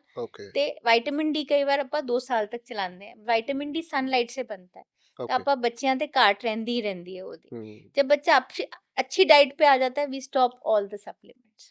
आई थिंक विटामिन डी ਤਾਂ ਮੈਨੂੰ ਲੱਗਦਾ ਨਾਰਮਲ ਅਡਲਟਸ ਦੇ ਵਿੱਚ ਵੀ ਘੱਟ ਹੀ ਰਹਿੰਦਾ, ਬਹੁਤ ਹੀ ਕਮ ਰਹਿਤਾ ਹੈ। ਇਹ ਬੜਾ ਕਾਮਨ ਹੈ। ਇਹ ਬਹੁਤ ਕਾਮਨ ਹੈ। ਤਾਂ ਆਪਾਂ ਸਾਰਿਆਂ ਨੂੰ ਵੀ ਕਹਿੰਦੇ ਹਾਂ ਕਿ ਤੁਸੀਂ, ਪੇਰੈਂਟਸ ਨੂੰ ਵੀ ਕਹਿੰਦੇ ਕਿ ਤੁਸੀਂ ਈਅਰਲੀ ਵਿਟਾਮਿਨ ਡੀ ਆਪਣਾ ਜ਼ਰੂਰ ਸਪਲੀਮੈਂਟ ਕੀਆ ਕਰੋ। ਤੇ ਜਿਹੜੀ ਇਹ ਸ਼ੂਗਰੀ ਡਰਿੰਕਸ ਹੈ, ਚਾਕਲੇਟਸ ਹੈ, ਚਿਪਸ ਹੈ, ਇਹਨਾਂ ਤੋਂ ਕਿੱਦਾਂ ਬੱਚਿਆਂ ਨੂੰ ਦੂਰ ਰੱਖਿਆ ਜਾਵੇ? ਇਹ ਬਹੁਤ ਵੱਡਾ ਟਾਸਕ ਹੈ। ਸੀ ਮੈਂ ਆਪਣੇ ਪੇਰੈਂਟਸ ਨੂੰ ਬੋਲਦੀ ਹਾਂ ਹਮੇਸ਼ਾ, ਜੀ। ਤੁਸੀਂ ਇੱਕ ਕੈਲੰਡਰ ਲਗਾਓ। ਹਾਂ। Anything in excess is bad. ਜੀ। ਠੀਕ ਹੈ, ਆਪਾਂ ਇਹ ਤਾਂ ਨਹੀਂ ਕਹਿ ਸਕਦੇ ਬੱਚੇ ਨੂੰ ਲੋਲੀਪੌਪ ਨਹੀਂ ਖਿਲਾਣਾ, ਆਪਾਂ ਖਿਲਾਣਾ ਹੈ ਪਰ once in a while. It should be restricted. ਮੈਂ ਕਈ ਵਾਰ ਬੋਲਦੀ ਹਾਂ ਤੁਸੀਂ ਵੀਕ 'ਚ ਇੱਕ ਵਾਰ ਹੀ ਬੱਚੇ ਨੂੰ देना है। ठीक है, सो एनीथिंग जो रोज की मर्रा की जिंदगी में आपको रूटीन में नहीं आ रहा, दैट इज ओके। तो इसको बचाने के लिए हमने, जैसे मैंने बताया ना, शुरू से आपा एक हैबिट पाई है कि स्क्रीन इन्नी रखनी है। आपा जो मर्जी हो जाए, चाहे छुट्टियां हो, 1 आवर इज 1 आवर। वैसे ही हमने जे आपा कोई जंक फूड देना या कोई जी। भी आपा शुगरी ड्रिंक देनी, that should be once in a week, maximum twice in a week. ए ਨਹੀਂ ਤਾਂ ਬੱਚੇ ਨਾਰਮਲ ਖਾਣਾ ਖਾਣਾ ਛੱਡ ਦੇਣੇ। ਆਪਾਂ ਜਨਰਲੀ ਪੇਰੈਂਟਸ ਕਹਿੰਦੇ ਬੱਚਾ ਸਾਡਾ ਖਾਣਾ ਨਹੀਂ ਖਾਂਦਾ, ਅੱਛਾ ਚਾਕਲੇਟ ਖਾ ਲੈਂਦਾ, ਹਾਂਜੀ ਉਹ ਖਾ ਲੈਂਦਾ। ਵੀ ਬੱਚੇ ਜੋ अगर कोई फिजिकल प्रॉब्लम होएगी वो चॉकलेट भी नहीं खाएगा, बिकॉज वो चिप्स और बिस्किट से अपना पेट भर लेता है, तो फिर वो उसके ऊपर वो खाना नहीं खाता। तो आई थिंक वो सानू ए रूटीन से habits, I think it is habit building. ਆਪਾਂ हैबिट से बनाना है कि ਬੱਚੇ ਨੂੰ नॉर्मल। ਆਈ ਥਿੰਕ ਉਹ ਤੁਹਾਡੀ ਗੱਲ ਉਹੀ ਜੋ ਤੁਸੀਂ ਕਹਿ ਰਹੇ ਸੀਗੇ, ਇਹਦੇ ਲਈ এনवायरमेंट ਬਹੁਤ ਮੈਟਰ ਕਰਦਾ ਹੈ ਕਿ ਤੁਸੀਂ ਆਪ ਕੀ ਖਾ ਰਹੇ ਹੋ। ਲੈਟਸ ਸੇ ਪੇਰੈਂਟ ਹੀ ਸ਼ੂਗਰੀ रोज ਡਰਿੰਕਸ, टोमेटो ਹਾਂ स्विगी आ रहा है तो ਹਾਂ, ਤਾਂ ਉਹ ਤਾਂ ਓਬਵੀਅਸ ਹੈ। ਪਾਣੀ ਲੈ ਲਓ। ਤੇ ਆਪਾਂ ਗੱਲ ਕਰਾਂਗੇ ਵੈਕਸੀਨੇਸ਼ਨ ਦੀ। ਇਹਦੇ ਬਾਰੇ ਵੀ ਬਹੁਤ ਮਿਥਸ ਹੈ। ਇਹਨੂੰ ਕਿੱਦਾਂ ਤੁਸੀਂ ਦੱਸੋਗੇ ਵੀ ਕਿਹੜੀ ਵੈਕਸੀਨੇਸ਼ਨ ਹੈ, ਕਦੋਂ ਤੱਕ ਲੱਗਣੀ ਚਾਹੀਦੀ ਹੈ? ਬਹੁਤ ਸਾਰੇ ਲੋਕ, ਆਈ ਅਜ਼ਿਊਮ, ਮੈਂ ਦੇਖੇ ਵੀ ਹੈ ਕਿ ਵੈਕਸੀਨੇਸ਼ਨ ਨਹੀਂ ਲਗਵਾਉਂਦੇ। ਉਹਦੇ ਕੀ ਕਾਰਨ ਹੈ? ਅਗੇਨ ਉਹ ਉनको ਹਮੇਸ਼ਾ ਮਾਂ-ਪਿਓ ਨੂੰ ਲੱਗਦਾ ਹੈ ਜਾਂ ਬੜਿਆਂ ਨੂੰ ਲੱਗਦਾ ਹੈ ਕਿ ਸਾਡੇ ਬੱਚਿਆਂ ਦੀ ਤਾਂ ਇੰਨੀ ਵੈਕਸੀਨ ਨਹੀਂ ਲੱਗੀ ਹੈ। ਉਹ ਵੀ ਤਾਂ ਬਿਲਕੁਲ ਠੀਕ ਹੈ ਨਿਸ਼ਨ। ਹੂੰ। ਮੈਂ ਤੁਹਾਨੂੰ ਇੱਕ ਕਿੱਸਾ ਸੁਣਾਉਂਦੀ ਹਾਂ। ਸਾਡੇ ਜੀ। ਕੋਲ ਇੱਕ ਬੱਚਾ ਬਠਿੰਡਾ ਤੋਂ ਆਇਆ ਸੀਗਾ। ਹੁਣ ਆਪਾਂ ਉਹ ਟਾਈਮ ਦੇਖਿਆ ਜਦ ਟੈਟਨਸ, ਡਿਫਥੀਰੀਆ ਸਾਡੇ ਵਾਰਡ 'ਚ ਭਰੇ ਰਹਿੰਦੇ ਸੀਗੇ। We used to lose those children. ਬੱਚੇ ਮਰ ਜਾਂਦੇ ਸੀ ਟੈਟਨਸ ਤੋਂ। ਟੈਟਨਸ ਵਾਰਡ ਹੁੰਦਾ ਸੀਗਾ ਜੀ। ਜਿਹਦੇ ਤੇ ਬੱਚੇ ਡੈਥ ਹੋ ਜਾਂਦੀ ਸੀ, ਕਿਉਂਕਿ ਉਹ ਇੰਨਾ ਟਾਈਟ ਹੋ ਜਾਂਦੇ ਸੀਗੇ ਕਿ ਉਹ ਬਚਦੇ ਨਹੀਂ ਸੀਗੇ। ਹੂੰ। ਆਪਾਂ ਉਹ ਸਾਰੀ ਬਿਮਾਰੀਆਂ ਦਾ ਐਂਡ ਵੀ ਦੇਖਿਆ ਹੈ, ਹੂੰ। ਪਰ ਜਨਰਲੀ ਇਹ ਡਾਕਟਰ ਦੇਖਦੇ ਨਾ, ਨॉर्मल जनता ਤਾਂ देखती नहीं है। ਜੀ। तो साढ़े कोल एक बच्चा आया, ऑटो रिक्शा वाला चलाता था ना। डीपीटी टेटनस तो सरकारी लगता है, फ्री में लगता है, गवर्नमेंट लगाती है, ਹੂੰ। उसने वो भी नहीं लगाए। ਅੱਛਾ। तो मैं ਉਹਨੂੰ ਪੁੱਛਿਆ, तो बच्चा साढ़े कोल आया टेटनस ਦੇ ਨਾਲ, ਜੀ। ਬਠਿੰਡਾ ਤੋਂ ਰੈਫਰ ਕੀਤਾ ਗਿਆ ਬੱਚਾ। ਮੇਰੇ ਖਿਆਲ ਸੇ ਆਪਾਂ 15-20 ਦਿਨ ਵੈਂਟੀਲੇਟਰ ਤੇ ਰਿਹਾ ਤੇ ਬੱਚੇ ਨੂੰ ਅਕੜ ਜਾਂਦਾ ਸੀਗਾ, ਬਹੁਤ ਜੀ। ਬੁਰੇ ਹਾਲ ਹੋਏ। तो ਜੀ। ਟੈਟਨਾ ਆਪਾਂ ਧੀਰੇ ਧੀਰੇ ਉਸ ਤੋਂ ਬਾਅਦ ਘਰੇ ਗਿਆ, ਬਟ ਇਟ ਵਾਸ ਹੌਰੀਫਿਕ। ਮਤਲਬ ਇਹ ਬੱਚਾ ਦੇਖਣਾ ਵਾਸ ਹੌਰੀਫਿਕ। ਤਾਂ ਉਹਨੂੰ ਪੁੱਛਿਆ, ਕਹਿੰਦਾ ਸਾਨੂੰ ਲੱਗਿਆ ਕੋਈ ਲੋੜ ਹੀ ਨਹੀਂ ਹੁੰਦੀ ਹੈ। ਦੂਜਾ, ਕਈ ਵਾਰ ਇਹੋ ਜਿਹੀ ਮਿਥਸ ਆਉਂਦੀ ਹੈ ਕਿ ਇਹਦੇ ਨਾਲ ਔਟਿਜ਼ਮ ਵੱਧ ਜਾਂਦਾ ਹੈ, ਹੂੰ। ਔਟਿਜ਼ਮ ਦੇ ਚਾਂਸਸ ਵੱਧ ਜਾਂਦੇ। ਇੱਕ ਕੋਵਿਡ ਵੈਕਸੀਨ ਦੇ ਕੋਈ ਪ੍ਰੋਬਲਮ ਹੋਈ ਤਾਂ ਲੋਕਾਂ ਨੂੰ ਲੱਗਦਾ ਹੈ ਕਿ ਜੀ। ਵੈਕਸੀਨ ਕਿਉਂ ਲਾਣੀ ਹੈ, ਇਹਦੇ ਤੋਂ ਕੋਈ ਨਾ ਕੋਈ ਕੰਪਲਿਕੇਸ਼ਨ ਹੈ। ਹੂੰ। ਦੇਖੋ, ਵੈਕਸੀਨ ਦੀ ਕੋਈ ਨਾ ਕੋਈ ਕੰਪਲਿਕੇਸ਼ਨ ਹੁੰਦੀ ਹੈ, ਜੀ। ਪਰ ਲੱਖਾਂ ਚੋਂ ਇੱਕ। ਜੇ ਆਪਾਂ ਇਹਨੂੰ ਨਹੀਂ ਲਗਾएंगे, ਹਜ਼ਾरों में से कितने बच्चे ਹੂੰ। रोज बीमार होने ना। मैं एक पेरेंट्स ਨੂੰ ਇੱਕ ਇਨਫੋਰਮੇਸ਼ਨ ਦੇਣਾ ਚਾਹੁੰਦੀ ਹਾਂ। सारी वैक्सीन सरकारी लगती हैं, वो बिल्कुल ठीक है। 4 वैक्सीन सरकारी नहीं लगती। ਓਕੇ। टाइफॉइड, आप जानते हो, टाइफॉइड हर ਜੀ। दूसरा बंदा कहता है जी ਮੈਨੂੰ टाइफॉइड हो गया। ਹੂੰ। ਗੰਦੇ ਖਾਣੇ ਪੀਣੇ ਤੋਂ ਹੁੰਦਾ ਹੈ। ਤੇ ਇਹਦੀ ਵੈਕਸੀਨ ਹੈਗੀ ਹੈ, ਆਪਾਂ 6 ਮੰਥਸ ਤੇ 2 ਇਅਰਸ ਤੇ ਲਗਾਉਂਦੇ ਹਾਂ। ਜੇ ਆਪਾਂ ਨਹੀਂ ਲਗਾਈਏ, ਅਸੀਂ ਕਿਸੇ ਵੀ ਟਾਈਮ ਲਗਾ सकते हैं ਜੀ। टाइफाइड तो बचने वास्ते। जी। हेपेटाइटिस ए, जॉन्डिस की मतलब जी। ये एक वायरस होता है जो बच्चों का लिवर डैमेज करता है। ਓਕੇ। ਨਾ ਸਿਰਫ ਬੱਚਿਆਂ ਦਾ, ਵੱਡਿਆਂ ਦਾ ਵੀ ਕਰਦਾ ਹੈ। ਠੀਕ ਹੈ, ਇਹ ਗੰਦੇ ਖਾਣ ਪੀਣ ਤੋਂ ਆਉਂਦਾ ਤੇ ਲਿਵਰ ਡੈਮੇਜ ਹੋ ਜਾਂਦਾ ਨਾ। ਇੰਡੀਆ 'ਚ most common cause of liver transplant, ਸਾਨੂੰ ਲਿਵਰ ਦੀ ਬਦਲੀ ਕਰਨੀ ਪੈਂਦੀ ਹੈ, ਉਹਦਾ ਕਾਰਨ ਹੈਪੇਟਾਈਟਿਸ। ਮੈਂ ਅਪੋਲੋ ਦਿੱਲੀ 'ਚ ਕੰਮ ਕੀਤਾ, ਸਾਡੇ 25 ट्रांसप्लांट ਹੁੰਦੇ ਸੀ ਬੱਚਿਆਂ 'ਚ महीने 'ਚ। I think 10 to 12 would be hepatitis A. मेरे स्कूल का लड़का खुद 35 की एज में हेपेटाइटिस ए से उसकी डेथ हुई। ਅੱਛਾ। ਤਾਂ ਇਹ वेरी इंपॉर्टेंट वैक्सीन हैगी है। ਇਹਦੇ 2 शॉट ਹੁੰਦੇ हैं 6 मंथ्स अपार्ट। और ये जॉन्डिस बच्चों में हेपेटाइटिस ए से जो जॉन्डिस बनता है या लिवर डैमेज होता है, ਉਹਦੇ ਨਾਲ बचाती है। तीसरी होती है चिकन पॉक्स। आप जी। सब जानते हैं जी। चिकन, जी। माता निकल गई, हाँ चिकन हाँ। पॉक्स। जी। ਜੇ ਸਾਨੂੰ चिकन पॉक्स ਹੋ ਜਾਏ ਬੱਚਿਆਂ ਨੂੰ ਤੇ ਉਹਨਾਂ ਦੀ ਜਾਨ ਵੀ ਜਾ ਸਕਦੀ ਹੈ, ਉਹਨਾਂ ਦੀ ਇਮਿਊਨਿਟੀ ਇੰਨੀ ਲੋ ਹੋ ਜਾਂਦੀ ਹੈ। ਤਾਂ चिकन पॉक्स ਦੀ ਵੈਕਸੀਨੇਸ਼ਨ ਬਹੁਤ ਇੰਪੋਰਟੈਂਟ ਹੈ। ਤੇ ਲਾਸਟ ਇਜ਼ ਫਲੂ। ਹੁਣ ਐਸਾ ਸੈਡ ਕਿ ਇਨਫਲੂਐਂਜ਼ਾ ਵੀ ਬਹੁਤ ਚੱਲ ਰਿਹਾ ਹੈ, ਤੇ ਜੀ ਫਲੂ ਦੀ ਵੈਕਸੀਨ ਹਰ ਸਾਲ ਲੱਗਦੀ ਹੈ, ਸਪੈਸ਼ਲੀ 5 ਸਾਲ ਦੇ ਛੋਟੇ ਬੱਚਿਆਂ ਨੂੰ। ਤੇ ਇਹ ਸਾਰੀ ਵੈਕਸੀਨਸ ਤੇ ਕਈ ਵਾਰ ਮੀਜ਼ਲਸ, ਮਮਪਸ, ਰੁਬੈਲਾ, MMR, ਇਹ ਸਾਰੀ ਵੈਕਸੀਨੇਸ਼ਨ ਬਹੁਤ ਜ਼ਰੂਰੀ ਹੈ। ਇਹ ਸਰਕਾਰੀ ਨਹੀਂ ਲੱਗਦੀ।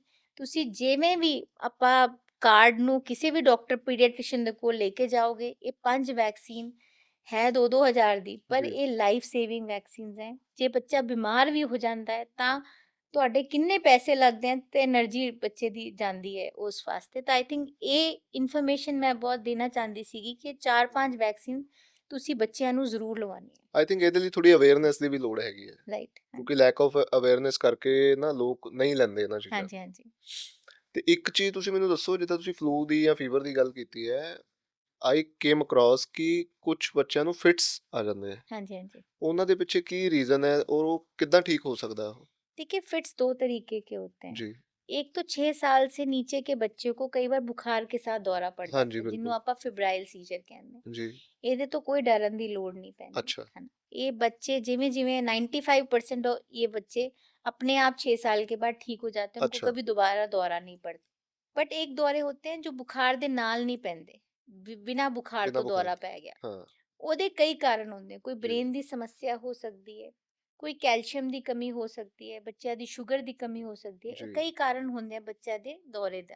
ਹਮ, ਤੇ ਐਪੀਲੈਪਸੀ ਵੀ ਹੋ ਸਕਦੀ ਹੈ, ਕੋਈ ਸਿੰਡਰੋਮ ਵੀ ਹੋ ਸਕਦਾ, ਜਮਾਂਦਰੂ ਨੁਕਸ ਵੀ ਹੋ ਸਕਦਾ ਜਿਹਦੇ ਕਾਰਨ ਬੱਚੇ ਨੂੰ ਦੌਰੇ ਪੈਂਦੇ ਨੇ। ਤਾਂ ਜੀ ਉਹਦੀ ਆਪਾਂ ਪ੍ਰੋਪਰ, ਜੇ ਬੁਖਾਰ ਦੇ ਨਾਲ ਦਾ ਦੌਰਾ ਹੈ ਤਾਂ ਆਪਾਂ ਗਾਈਡ ਕਰ ਦਿੰਦੇ ਹਾਂ। ਓਕੇ ਜੇ ਬੁਖਾਰ ਦੇ ਨਾਲ ਦਾ ਦੌਰਾ ਨਹੀਂ ਹੈ ਤਾਂ ਆਪਾਂ ਜਨਰਲੀ ਦੋ ਟੈਸਟ ਕਰਾਉਂਦੇ, EG ਤੇ MRI ਬ੍ਰੇਨ, ਓਕੇ ਤੇ ਨਿਊਰੋਲੋਜਿਸਟ ਨੂੰ ਦਿਖਾ ਕੇ ਫਿਰ ਜੀ। ਆਪਾਂ ਅੱਗੇ ਉਹਦਾ ਟ੍ਰੀਟਮੈਂਟ ਤੋ ਸ਼ੁਰੂ ਅਗਰ ਕਰਦੇ। ਬੁਖਾਰ ਦੇ ਨਾਲ ਹੈ ਤੇ ਉਹਦੇ ਲਈ ਕੁਝ ਕਰਨ ਦੀ ਲੋੜ ਨਹੀਂ ਹੈ, ਤੁਸੀਂ ਕਹਿ ਰਹੇ ਜੇ ਬੁਖਾਰ ਦੇ ਨਾਲ ਦਾ ਦੌਰਾ ਹੈ ਹੋ ਤਾਂ ਜੀ ਆਪਾਂ ਇੱਕ ਗੋਲੀ या सिरप देते हैं, फ्रीजियम, क्लोबाजैम।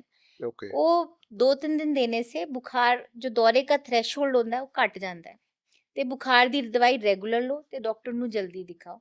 ਉਸ ਤੋਂ ਬਾਅਦ ਵੀ ਦੌਰਾ ਪੈ ਗਿਆ ਤਾਂ ਆਪਾਂ ਉਹਨਾਂ ਨੂੰ ਇੱਕ ਸਪਰੇਅ ਦਿੰਦੇ ਹਾਂ ਘਰੇ ਲਿਜਾਣ ਵਾਸਤੇ। ਓਕੇ ਜੇ ਇਹ ਦੌਰੇ ਜਨਰਲੀ 2-3 ਮਿੰਟ 'ਚ ਬੰਦ ਹੋ ਜਾਂਦੇ ਜੀ ਜੇ ਜੀ ਨਹੀਂ ਬੰਦ ਹੋਏ 5 ਮਿੰਟ ਤੱਕ, ਤਾਂ ਤੁਸੀਂ ਆਪੇ ਪੇਰੈਂਟਸ ਨੱਕ ਤੇ ਸਪਰੇਅ ਦੇ ਕੇ ਉਹ ਦੌਰਾ ਰੋਕ ਸਕਦੇ। ਇਹਦੇ ਸਾਈਨ ਕੀ ਹੁੰਦੇ ਆ, ਜਿੱਦਾਂ ਬੱਚਾ ਅਕੜ ਜਾਂਦਾ ਹੱਥ ਪੈਰ ਆਪਾਂ ਅਕੜਾ जैसे ਲਾ? ਅੱਖਾਂ ਉੱਪਰ ਹੋ ਸਕਦੀਆਂ ਹਾਂਜੀ ਨੇ, ਹਾਂਜੀ ਹਾਂ मुंह टेढ़ा हो सकता है, ऐसे झटका पड़ सकता है, ये ਜੀ सारे फिट्स होते। ਓਕੇ ਕਈ ਵਾਰ ਬੱਚਿਆਂ ਨੂੰ ਫਿਟਸ ਜਨਰਲਾਈਜ਼ਡ ਐਵੇਂ ਵੀ ਨਹੀਂ ਹੁੰਦੇ। ਕਈ ਜੀ ਵਾਰ ਬੱਚਾ ਸਿਰਫ ਇੱਕੋ ਹੀ ਤਰਫ ਦੇਖ ਰਿਹਾ ਜਾਂ ਗੁੰਮਸੁੰਮ ਹੋ ਗਿਆ ਤਾਂ ਵੀ ਸਾਨੂੰ ਉਹਨਾਂ ਨੂੰ ਐਬਸੈਂਟ ਸੀਜ਼ਰ ਕਹਿੰਦੇ ਨੇ, ਓਕੇ ਕਿ ਕੋਈ ਫਿਜ਼ੀਕਲ ਐਕਟੀਵਿਟੀ ਨਹੀਂ ਹੋਈ ਪਰ ਬੱਚਾ ਗੁੰਮ ਹੋ ਗਿਆ ਥੋੜੇ ਟਾਈਮ ਵਾਸਤੇ। ਹੂੰ ਤਾਂ ਉਹਦੇ ਵਾਸਤੇ ਵੀ ਇਵੈਲੂਏਸ਼ਨ ਬਹੁਤ ਜ਼ਰੂਰੀ ਹੁੰਦੀ ਤੇ ਉਹ 2-3 ਮਿੰਟ ਦੇ ਵਿੱਚ ਪੇਰੈਂਟਸ ਨੂੰ ਕੀ ਕਰਨਾ ਚਾਹੀਦਾ, ਕਿਉਂਕਿ ਨਾਰਮਲੀ ਬੰਦਾ ਘਬਰਾ ਜਾਂਦਾ ਹੈ। ਸਭ ਇਹ ਇੱਥੇ ਮਿੱਥ ਆਂਦੀ ਹੈ। ਜੀ ਜਨਰਲੀ ਆਪਾਂ ਚਮਚ ਮੂੰਹ ਤੇ ਪਾਤਾ, ਕੋਈ ਹਮ ਕਈ ਵਾਰ ਪਾਣੀ ਛਿੜਕ ਜੀ ਜੀ ਦਿੰਦੇ ਜੀ ਹੈ, ਬੱਚੇ ਨੂੰ ਟੇੜਾ ਮੇੜਾ ਕਰ ਦਿੰਦੇ ਹੈ, ਇਹ ਨਹੀਂ ਕਰਨਾ ਚਾਹੀਦਾ ਹੈ। ਓਕੇ ਬੱਚੇ ਨੂੰ ਤੁਸੀਂ ਸਾਈਡ ਤੇ ਲਿਟਾਓ, ਹੂੰ ਬੱਚੇ ਨੂੰ ਸਾਈਡ ਤੇ ਲਿਟਾ ਕੇ ਤਾਂ ਕਿ ਜੋ ਵੀ ਸੈਕਰੀਸ਼ਨ ਉਹ ਸਾਈਡ ਤੇ ਗਿਰੀ ਜਾਣ, ਹੈ ਨਾ। ਦੌਰੇ ਰੁਕਣ ਦੀ ਵੇਟ ਕਰੋ। ਹੂੰ ਜੇ ਦੌਰਾ 2-3 ਮਿੰਟ 'ਚ ਨਹੀਂ ਰੁਕਿਆ, ਜਨਰਲੀ ਇਹ ਦੌਰੇ 2-3 ਮਿੰਟ ਕੇ ਬਾਅਦ ਹਾਂਜੀ ਰੁਕ ਜਾਂਦੇ हैं। ਜੀ ਜੇ ਦੌਰਾ ਨਹੀਂ ਰੁਕਿਆ ਤਾਂ ਇਮੀਡੀਏਟਲੀ ਤੁਸੀਂ, ਜਿਨ ਬੱਚਿਆਂ ਨੂੰ ਰੈਗੂਲਰ ਦੌਰੇ ਪੈਂਦੇ ਉਹਨਾਂ ਨੂੰ ਆਪਾਂ ਸਪਰੇਅ ਦੇ ਦਿੰਦੇ ਕਿ ਤੁਸੀਂ ਘਰੇ ਇਹ, ਬਟ ਉਹਦੇ ਮੂੰਹ 'ਚ ਕੁਝ ਨਹੀਂ ਡਾਲਣਾ, ਕੋਈ ਪਾਣੀ ਨਹੀਂ ਛਿੜਕਣਾ, ਤੇ ਇਮੀਡੀਏਟਲੀ ਹਸਪੀਟਲ, ਜੋ ਆਪका ਨੀਅਰੈਸਟ ਹਸਪੀਟਲ ਹੈ ਉੱਥੇ ਤੁਸੀਂ। ਠੀਕ ਹੈ ਜੀ। ਤੁਸੀਂ ਜਿੱਦਾਂ ICU ਸਪੈਸ਼ਲਿਸਟ ਹੋ ਹੈ ਨਾ, ਕਿਹੜੇ ਕਾਮਨ ਤੁਸੀਂ ਦੇਖਦੇ ਹੋ ਚੀਜ਼ਾਂ ICU ਦੇ ਵਿੱਚ? ਜੋ ਵੀ ਬਿਮਾਰੀਆਂ ਤੁਸੀਂ ਸੁਣਦੇ ਹੋ, ਉਹ ਜੀ ਜਦ ਕੰਪਲਿਕੇਟ ਹੋ ਜਾਂਦੀਆਂ ਨੇ, ਜੀ ਸਾਡੇ ਕੋਲ ਬੱਚੇ ਆਉਂਦੇ ਨੇ। ਹੂੰ ਜਿਵੇਂ ਤੁਸੀਂ ਦੇਖਦੇ ਹੋ ਨਿਮੋਨੀਆ, ਜੇ ਹਾਂਜੀ ਕੰਪਲਿਕੇਟ ਹੋ ਗਿਆ, ਟਾਈਮਲੀ ਟ੍ਰੀਟਮੈਂਟ, ਜਾਂ ਨਿਮੋਨੀਆ ਕੰਪਲਿਕੇਟ ਹੋ ਗਿਆ, ਪਸ ਭਰ ਗਈ, ਹਾਂਜੀ ਕੋਈ ਨਿਮੋਨੀਆ ਵੱਧ ਗਿਆ, ਫਲੂ ਹਾਂਜੀ ਵੱਧ ਗਿਆ, ਤਾਂ ਬੱਚਾ ਵੈਂਟੀਲੇਟਰ ਤੇ ਜਾ ਸਕਦਾ ਹੈ। ਓਕੇ ਵੈਂਟੀਲੇਟਰ ਇੱਕ ਮਸ਼ੀਨ ਹੁੰਦੀ ਹੈ ਜੋ ਬੱਚੇ ਨੂੰ ਸਾਹ ਦੀ ਸਪੋਰਟ ਦਿੰਦੀ ਹੈ ਟਿਲ ਦਾ ਟਾਈਮ ਜੀ ਆਪਾਂ ਦੀ ਲੰਗਸ ਦੀ ਰਿਕਵਰੀ ਆਪੇ ਹੋ ਜਾਏ। ਹੂੰ ਦੂਜਾ, ਬੱਚਿਆਂ ਨੂੰ ਇਨਫੈਕਸ਼ਨ ਹੋ ਗਈ। Now there are 2 types of infection, ਇੱਕ ਤਾਂ ਬੈਕਟੀਰੀਅਲ ਤੇ ਵਾਇਰਲ। ਵਾਇਰਲ ਕਿਵੇਂ ਹੁੰਦਾ, ਡੇਂਗੂ ਬੁਖਾਰ ਹੋ ਗਿਆ, ਹੂੰ ਤੇ ਬੈਕਟੀਰੀਅਲ ਇਨਫੈਕਸ਼ਨ ਹੁੰਦੀ ਹੈ, ਉਹ ਵੀ ਵੱਧ ਜਾਂਦੀ। ਉਹਦੇ ਨਾਲ ਬੱਚਿਆਂ ਦਾ ਬਲੱਡ ਪ੍ਰੈਸ਼ਰ ਘਟ ਜਾਂਦਾ ਹੈ, ਸੈੱਲ ਘਟ ਜਾਂਦੇ, ਬਲੀਡਿੰਗ ਸ਼ੁਰੂ ਹੋ ਜਾਂਦੀ ਹੈ। ਹੂੰ ਤਾਂ ਉਹ ਬੱਚਿਆਂ ਨੂੰ ਵੀ ICU 'ਚ ਸਾਨੂੰ ਵੈਂਟੀਲੇਟਰ ਤੇ ਪਾਉਣਾ ਪੈਂਦਾ ਹੈ, ਬਲੱਡ ਪ੍ਰੈਸ਼ਰ ਦੀ ਮੈਡੀਸਿਨਸ ਚਲਾਉਣੀ ਪੈਂਦੀ ਹੈ, ਤੇ ਉਹਨਾਂ ਨੂੰ ਕਈ ਐਂਟੀਬਾਇਓਟਿਕਸ ਦੇਣੇ ਪੈਂਦੇ ਹੈ। ਕਿਡਨੀ ਫੇਲ ਹੋ ਗਈ ਬੱਚੇ ਦੀ ਕਿਸੇ ਇਨਫੈਕਸ਼ਨ ਨਾਲ, ਜੀ ਲਿਵਰ ਖਰਾਬ ਹੋ ਗਿਆ जैसे ये बताया था आपको ਵਾਇਰਸ ਦੇ ਨਾਲ, ਹੂੰ ਜਾਂ ਬੱਚੇ ਨੂੰ ਕੋਈ ਡਾਇਲਿਸਿਸ ਦੀ ਲੋੜ ਹੈ, ਜੀ ਜਾਂ ਕੋਈ ਬੱਚੇ ਨੂੰ ਨਿਊਰੋਲੋਜੀਕਲ ਪ੍ਰੋਬਲਮ ਹੈ ਪਰ ਉਹਦੇ ਨਾਲ ਉਹ ਸੀਰੀਅਸ ਹੋ ਗਿਆ, ਜੀ ਕੋਈ ਰੋਡ ਟ੍ਰੈਫਿਕ ਐਕਸੀਡੈਂਟ, ਕੋਈ ਵੀ ਜੋ ਚੀਜ਼ ਸੀਰੀਅਸ ਹੋ ਜਾਂਦੀ ਹੈ, ਹੂੰ, ਈਵਨ ਜੋ ਪ੍ਰੀਮੈਚੁਰ ਬੱਚੇ ਪੈਦਾ ਹੋ ਗਏ, ਨਿਊਬੋਰਨ ਬੇਬੀ ਪੈਦਾ ਹੋ ਗਿਆ, ਉਹ ਸੀਰੀਅਸ ਹੋ ਗਿਆ, ਜੀ, तो ਉਹਦੇ ਨੂੰ ਇਨਫੈਕਸ਼ਨ ਹੈਗੀ ਹੈ, ਕੋਈ ਹੋਰ ਦਿੱਕਤ ਹੈਗੀ ਹੈ, ये सारे बच्चे आईसीयू में आते हैं। टाइफाइड हो गया, कॉम्प्लिकेट हो गया, टाइफाइड कारण कई बार आंतड़ी फट जाती है, ਹੂੰ, ਇਹ ਵੀ ਸਾਰੀ ਪ੍ਰੋਬਲਮਸ ਹੁੰਦੀ ਹੈ। ਜੇ ਇਹ ਕੋਈ ਵੀ ਚੀਜ਼ ਕੰਪਲਿਕੇਟ ਹੁੰਦੀ ਹੈ ਤਾਂ ਆਪਾਂ ਆਈਸੀਯੂ ਸਪੈਸ਼ਲਿਸਟ ਹੈ, ਇਹਦੇ ਸਾਡੀ ਸੁਪਰ ਸਪੈਸ਼ਲਾਈਜੇਸ਼ਨ ਇਸ ਵਾਸਤੇ, ਤਾਂ ਆਪਾਂ ਆਈਸੀਯੂ ਚ ਮੈਨੇਜ ਕਰਦੇ ਹਾਂ ਬੱਚਿਆਂ ਨੂੰ। ਕੋਈ ਸੀਵੀਅਰ ਕੇਸ ਹੋਵੇ ਜਿਹੜਾ ਤੁਸੀਂ ਮੈਂਸ਼ਨ ਕਰਨਾ ਚਾਹੋ? ਜਿਵੇਂ ਦੇਖੀਏ ਆਪਾਂ, ਇਹ ਜੋ ਬ੍ਰਾਂਚ ਹੁੰਦੀ ਹੈ ਨਾ, ਜੀ, ਇਹਦੇ ਚ ਕੋਈ ਦਿਨ ਰਾਤ ਨਹੀਂ ਹੁੰਦਾ। ਜੀ, ਜਦ ਵੀ ਸਾਡੇ ਕੋਲ ਬੱਚਾ ਆਂਦਾ ਸੀਰੀਅਸ, ਕਿਸੇ ਵੀ ਟਾਈਮ ਆ ਸਕਦਾ। ਮੈਨੂੰ ਇੱਕ ਮਾਂ ਦਾ ਜ਼ਰੂਰ ਯਾਦ ਹੈ, ਬੱਚੇ ਨੂੰ ਹਾਰਟ ਡਿਜ਼ੀਜ਼ ਸੀਗੀ, ਜੀ, ਤੇ ਬੱਚੇ ਨੂੰ ਹਾਰਟ ਡਿਜ਼ੀਜ਼ ਕਰਕੇ ਜਮਾਂਦਰੂ ਹਾਰਟ ਡਿਜ਼ੀਜ਼ ਸੀਗੀ, ਬੱਚਾ ਨਿਮੋਨੀਆ ਹੋਇਆ, ਬੱਚੇ ਨੂੰ ਆਪਾਂ 1.5 ਮਹੀਨਾ ਵੈਂਟੀਲੇਟਰ ਤੇ ਰੱਖਿਆ। ਅੱਛਾ, 1.5 ਮਹੀਨੇ ਬਾਅਦ, ਕਿਉਂਕਿ ਉਹਦੀ ਇੰਨੇ ਨਿਮੋਨੀਆ 'ਚ ਸਰਜਰੀ ਵੀ ਨਹੀਂ ਹੋ ਸਕਦੀ ਸੀ, ਹੂੰ, ਜਦ ਆਪਾਂ ਉਹਨੂੰ ਛੁੱਟੀ ਕੀਤੀ ਤੇ ਉਹ ਫਿਰ ਦਿੱਲੀ ਗਿਆ ਆਪਰੇਸ਼ਨ ਵਾਸਤੇ। 1.5 ਮਹੀਨਾ ਆਪਾਂ ਮਾਂ ਨੂੰ ਕਹਿੰਦੇ ਸੀਗੇ ਕਿ ਪਤਾ ਨਹੀਂ ਹੁਣ ਕੀ ਹੋਏਗਾ, ਛੋਟਾ ਜਿਹਾ ਬੱਚਾ, ਇਨਫੈਕਸ਼ਨ ਬਹੁਤ ਜ਼ਿਆਦਾ ਹੈ, ਜਿਵੇਂ ਹਾਰਟ ਡਿਜ਼ੀਜ਼ ਹੋਣ ਦੇ ਕਾਰਨ ਉਹ ਠੀਕ ਵੀ ਨਹੀਂ ਹੋ ਰਿਹਾ ਸੀਗਾ। ਹੂੰ, ਪਰ ਉਹ ਮਾਂ ਇੱਕ ਚੀਜ਼ ਕਹਿੰਦੀ ਸੀ, ਮੇਰਾ ਬੱਚਾ ਜ਼ਰੂਰ ਬਚੇਗਾ। ਫੇਥ, ਉਹ ਫੇਥ ਸੀਗੀ ਉਹਦੀ। ਹੂੰ, ਉਹ ਬੱਚਾ ਆਪਾਂ ਠੀਕ ਕੀਤਾ, 1.5 ਮਹੀਨੇ ਬਾਅਦ ਵੈਂਟੀਲੇਟਰ ਤੋਂ ਨਿਕਲਿਆ, फिर ਉਹਨੇ ਇੰਨੀ ਵੱਡੀ ਸਰਜਰੀ ਦਿੱਲੀ ਜਾ ਕੇ ਕਰਾਈ। ਉਸ ਤੋਂ ਬਾਅਦ ਉਹ ਹਮਾਰੇ ਪਾਸ ਵਾਪਿਸ ਆਏ, ਫਿਰ हमने ਉਹਦੀ ਬਾਕੀ ਕੇਅਰ ਕੀਤੀ। 7 ਮਹੀਨੇ ਬਾਅਦ ਉਹ ਬੱਚਾ ਆਪਣੇ ਘਰੇ ਗਿਆ ਸੀ। ਅੱਛਾ ਜੀ, ਹੁਣ ਬੱਚਾ 1.5 ਇਅਰਸ ਦਾ ਹੋ ਗਿਆ ਹੈ, ਗੱਲਾਂ ਬਾਤਾਂ ਕਰਦਾ ਹੈ। ਆਈ ਥਿੰਕ ਦਿਸ ਵਾਜ਼, ਇਹ ਇਹੋ ਜਿਹੀ ਜੰਗ ਹੁੰਦੀ ਹੈ ਜੋ ਬਿਨਾ ਫੇਥ ਔਰ ਬਿਨਾ ਪੇਸ਼ੈਂਸ ਕੇ ਆਪਾਂ ਕਰ ਹੀ ਨਹੀਂ ਸਕਦੇ। ਸੋ ਵੀ ਹੈਵ ਹੂੰ, ਸੀਨ ਸੱਚ ਕ੍ਰਿਟੀਕਲ ਕੇਸਿਸ। ਇੱਕ ਮੈਨੂੰ ਯਾਦ ਹੈ, ਇੱਕ ਬੱਚਾ 10ਵੇਂ ਫਲੋਰ ਤੋਂ ਗਿਰ ਗਿਆ ਸੀਗਾ, ਅੱਛਾ ਜੀ, ਪਰ वेरी लॉन्ग जर्नी, पर ਉਹ ਬੱਚਾ ਠੀਕ ਹੋ ਕੇ ਘਰ ਗਿਆ ਸੀ।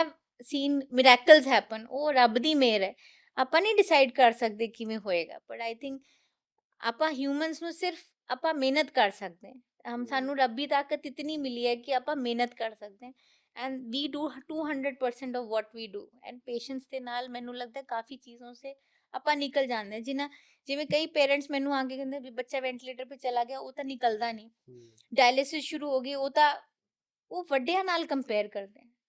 बड़े जब बूढ़े हों वो कई बार वेंटिलेटर से नहीं निकलते, ਬੱਚਿਆਂ ਬੜਿਆਂ ਦੀ ਕਿਡਨੀ ਦੀ ਪ੍ਰੋਬਲਮਸ ਡਿਫਰੈਂਟ ਹੁੰਦੀਆਂ, ਉਹਨਾਂ ਨੂੰ ਕ੍ਰੋਨਿਕ ਕਿਡਨੀ ਡਿਜ਼ੀਜ਼ ਹੁੰਦੀ ਹੈ। ਸਾਡੇ ਬੱਚਿਆਂ ਨੂੰ ਕੋਈ ਇਨਫੈਕਸ਼ਨ ਕਰਕੇ, ਕਿ ਮੈਂ ਕ੍ਰਿਟੀਕਲ ਕੇਅਰ ਨੈਫਰੋਲੋਜਿਸਟ ਵੀ ਹਾਂ, ਤਾਂ ਮੈਂ ਬੱਚਿਆਂ ਦੀ ਡਾਇਲਿਸਿਸ ਵਗੈਰਾ ਸਾਰੀ ਕਰਦੀ ਹਾਂ, ਖੂਨ ਦੀ ਤੇ ਪੇਟ ਦੀ ਡਾਇਲਿਸਿਸ।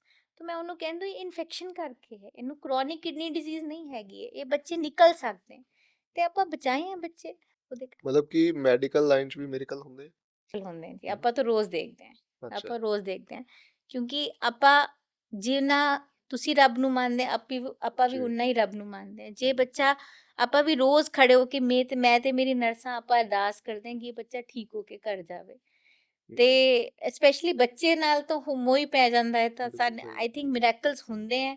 जैसे this baby was a miracle जो 430 ग्राम्स का था, ਆਪਾਂ ਤਾਂ क्या ਕੀਤਾ, I think God saved him, but ਆਪਾਂ ਤਾਂ ਕਰਨ ਵਾਲੇ हैं, तो ਜੀ, मिरेकल्स। एंड ਆਪਾਂ ਰੋਜ਼ ਆਈਸੀਯੂ ਦੇਖ ਕੇ ਨਾ, ਅਸੀਂ ਰੋਜ਼ ਆਪਣੀ ਲਾਈਫ ਨੂੰ ਥੈਂਕ ਯੂ ਕਹਿੰਦੇ हैं कि ਹੂੰ, we are healthy, we are happy. ते मैंने ये भी देखा कि माए, बाप रे, उनके अंदर इतनी ताकत होती है। मतलब आप वो हीरो हीरोइन जो पिक्चरों में देखते हैं ना, these are real life hero heroines which we see every day.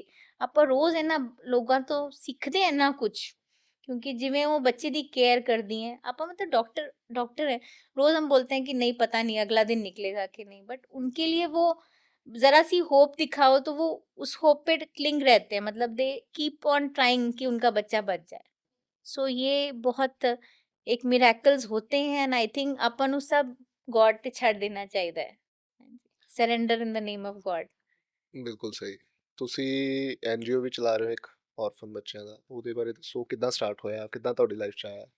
ਅੱਛਾ, ਮੈਂ ਦੇਖੋ, ਮੈਂ ਤੁਹਾਨੂੰ ਕਿਹਾ ਸੀ ਮੈਂ ਬੱਚਿਆਂ ਦੀ ਬਹੁਤ ਬੱਚਿਆਂ ਨੂੰ ਪਿਆਰ ਕਰਦੀ ਹਾਂ, ਤਾਂ ਆਈ ਵਾਜ਼ ਇਨ ਸੀਐਮਸੀ ਇਨ 2008। ਉਸ ਟਾਈਮ ਇੱਕ ਬੱਚਾ ਬਾਪ ਨੇ ਛੱਡਤਾ ਸੀਗਾ, ਮਾਂ ਮਰ ਗਈ ਸੀਗੀ, ਉਹ ਸੋਚਦਾ ਸੀਗਾ ਬੱਚੇ ਤੇ ਹੁਣ ਪੈਸਾ ਕੀ ਲਾਣਾ, ਬੱਚਾ 900 ग्राम का था, वो ਛੱਡ ਕੇ ਚਲਾ ਗਿਆ। ਹੂੰ, so I took care of that baby. वो मैं 3 महीने, मेरी सारी टीम ने, मैंने पाला वो। ਉਸ ਤੋਂ ਬਾਅਦ ਉਹਨੂੰ ਮੈਂ ਔਰਫਨੇਜ ਛੱਡਣ ਗਈ, ਬਾਲ ਘਰ ਹੈ ਮੁੱਲਾਂਪੁਰ ਮੁੱਲਾਂਪੁਰ, में, ਉੱਥੇ ਹਾਂਜੀ, ਛੱਡਣ ਗਈ। ਤਾਂ ਮੈਂ ਉੱਥੇ ਬਹੁਤ ਸਾਰੇ ਬੱਚੇ ਦੇਖੇ। ਇੱਕ ਕੁੜੀ ਆਈ ਵੀ ਸੀਗੀ ਜਿਹਨੂੰ ਨਾ ਡਸਟਬਿਨ 'ਚ ਫੇਂਕਿਆ ਹੋਇਆ ਸੀਗਾ, ਤਾਂ ਉਹਦੇ 'ਚ ਸਾਰੇ ਚੀਂਟੀਆਂ ਨੇ ਖਾਇਆ हुआ था उसको। ਉਹ ਸਮਾਈਲ ਕਰ ਰਹੀ ਸੀਗੀ। ਤਾਂ ਮੈਂ ਦੇਖੇ ਇੰਨੇ ਸਾਰੇ ਬੱਚੇ, ਆਪਾਂ ਕੋਰਟ 'ਚ ਬੱਚੇ ਲੇਟੇ ਹੋਏ ਸੀ, ਕੋਈ ਰੋਂਦਾ ਨਹੀਂ, ਕੋਈ ਕੁਛ ਨਹੀਂ, ਉੱਥੇ ਸ਼ਾਂਤ ਆਪਾਂ ਹੂੰ, ਉੱਥੇ ਲੇਟੇ। ਦੈਟ ਡੇ ਆਈ ਰਿਅਲਾਈਜ਼ ਕਿ ਨਹੀਂ ਯਾਰ, ਮੈਂ ਇਨ ਬੱਚਿਆਂ ਵਾਸਤੇ ਕੁਝ ਕਰਨਾ ਹੈ। It took me some time, but ਹੁਣ ਮੈਂ ਮਤਲਬ ਲੁਧਿਆਣਾ ਦੇ 5 ਔਰਫਨੇਜ ਹੈ, ਜੀ, ਤੇ I am blessed to be a part of every orphanage.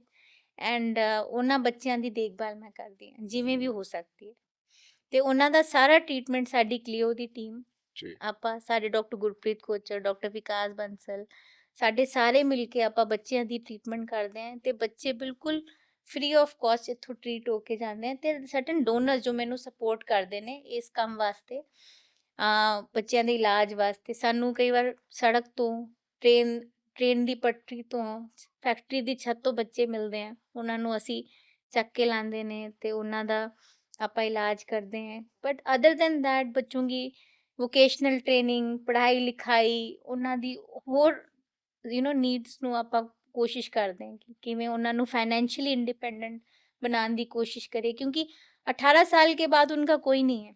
ਹੂੰ, तो ਉਹਨਾਂ ਨੂੰ ਇੰਨਾ ਕੁ ਆਪਾਂ ਤਿਆਰ ਕਰ ਦਈਏ ਕਿ ਵਰਲਡ ਨੂੰ ਆਪਾਂ ਇਕੱਲੇ ਫੇਸ ਕਰ ਸਕਦੇ ਨੇ। ਤੇ ਇੱਕ ਇਹ ਜੋ ਡਿਊਟੀ ਹੈ ਉਹ ਰੱਬ ਨੇ ਲਾਈ ਹੈ। I think we are all doing that duty.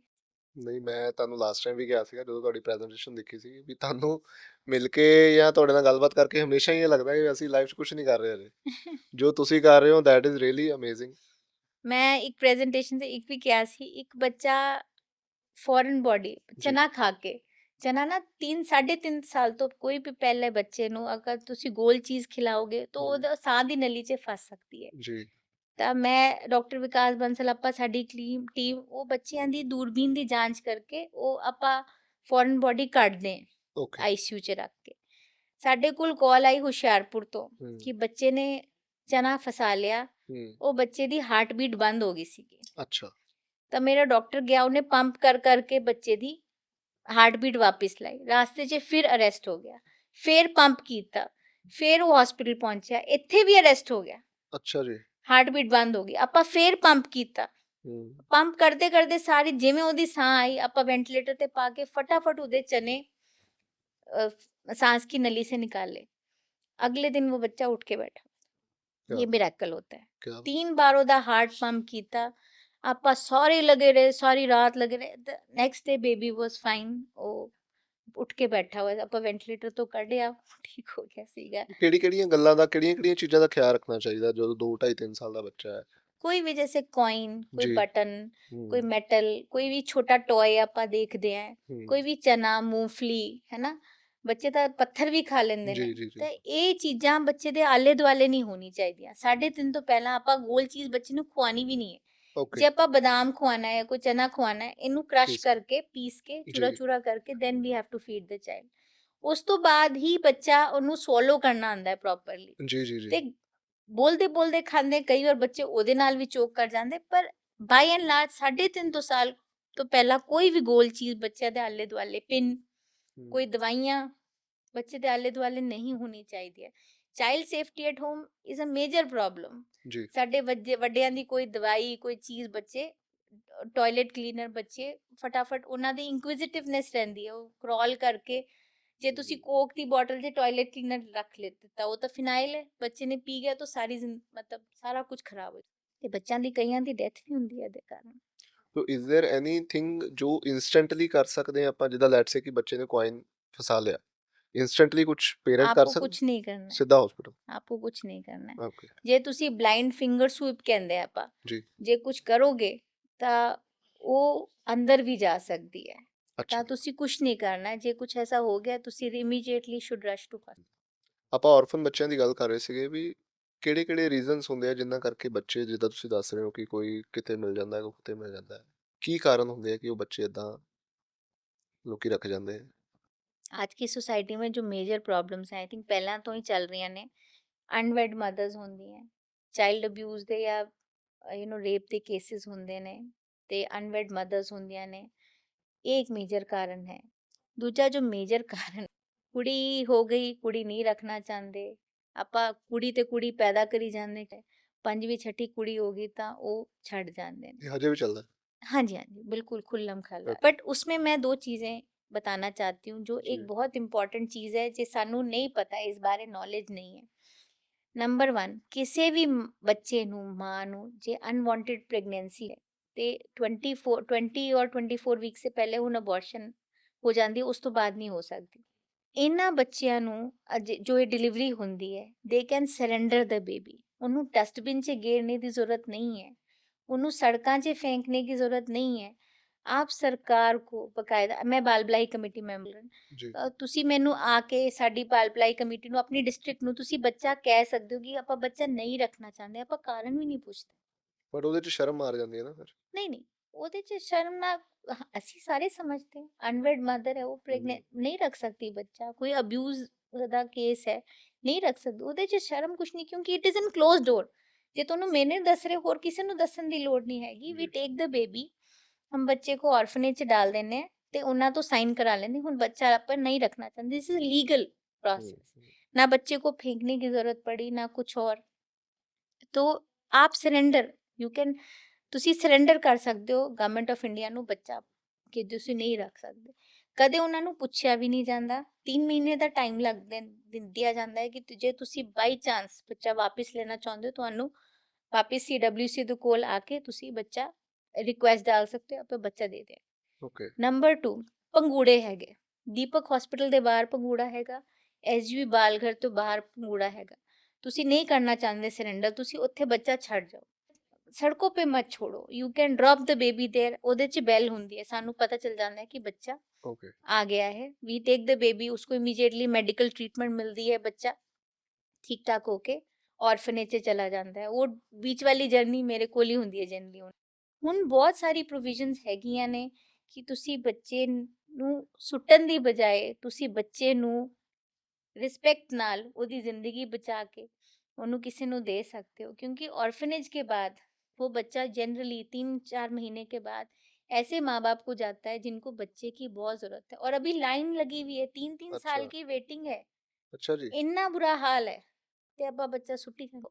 ਇਹ ਬਹੁਤ ਇੰਪੋਰਟੈਂਟ, ਸਰੈਂਡਰ ਤੇ ਕ੍ਰੇਡਲ ਡ੍ਰੌਪ ਕਹਿੰਦੇ ਨੇ। ਇਹਨਾਂ ਦੀ ਸੁਵਿਧਾਵਾਂ ਨੂੰ, ਸਰਕਾਰ ਦੀ ਸੁਵਿਧਾਵਾਂ ਨੂੰ ਸਾਨੂੰ ਸਮਝਣ ਦੀ ਲੋੜ ਹੈ। ਬਲਕਿ ਆਪੇ ਸਾਰੇ, ਸਾਡੇ ਜੀ। ਕੋਲ ਕੋਈ ਆਲੇ ਦੁਆਲੇ ਪੜੋਸ 'ਚ ਕੋਈ ਐਸੀ ਮਿਸਹੈਪਨਿੰਗ ਹੋ ਰਹੀ ਹੈ, ਸਾਨੂੰ ਉਹਨਾਂ ਨੂੰ ਗਾਈਡ ਕਰਨਾ ਚਾਹੁੰਦੇ ਕਿ ਕਿਵੇਂ ਆਪਾਂ ਬੱਚਾ ਸੇਵ ਕਰ ਸਕਦੇ।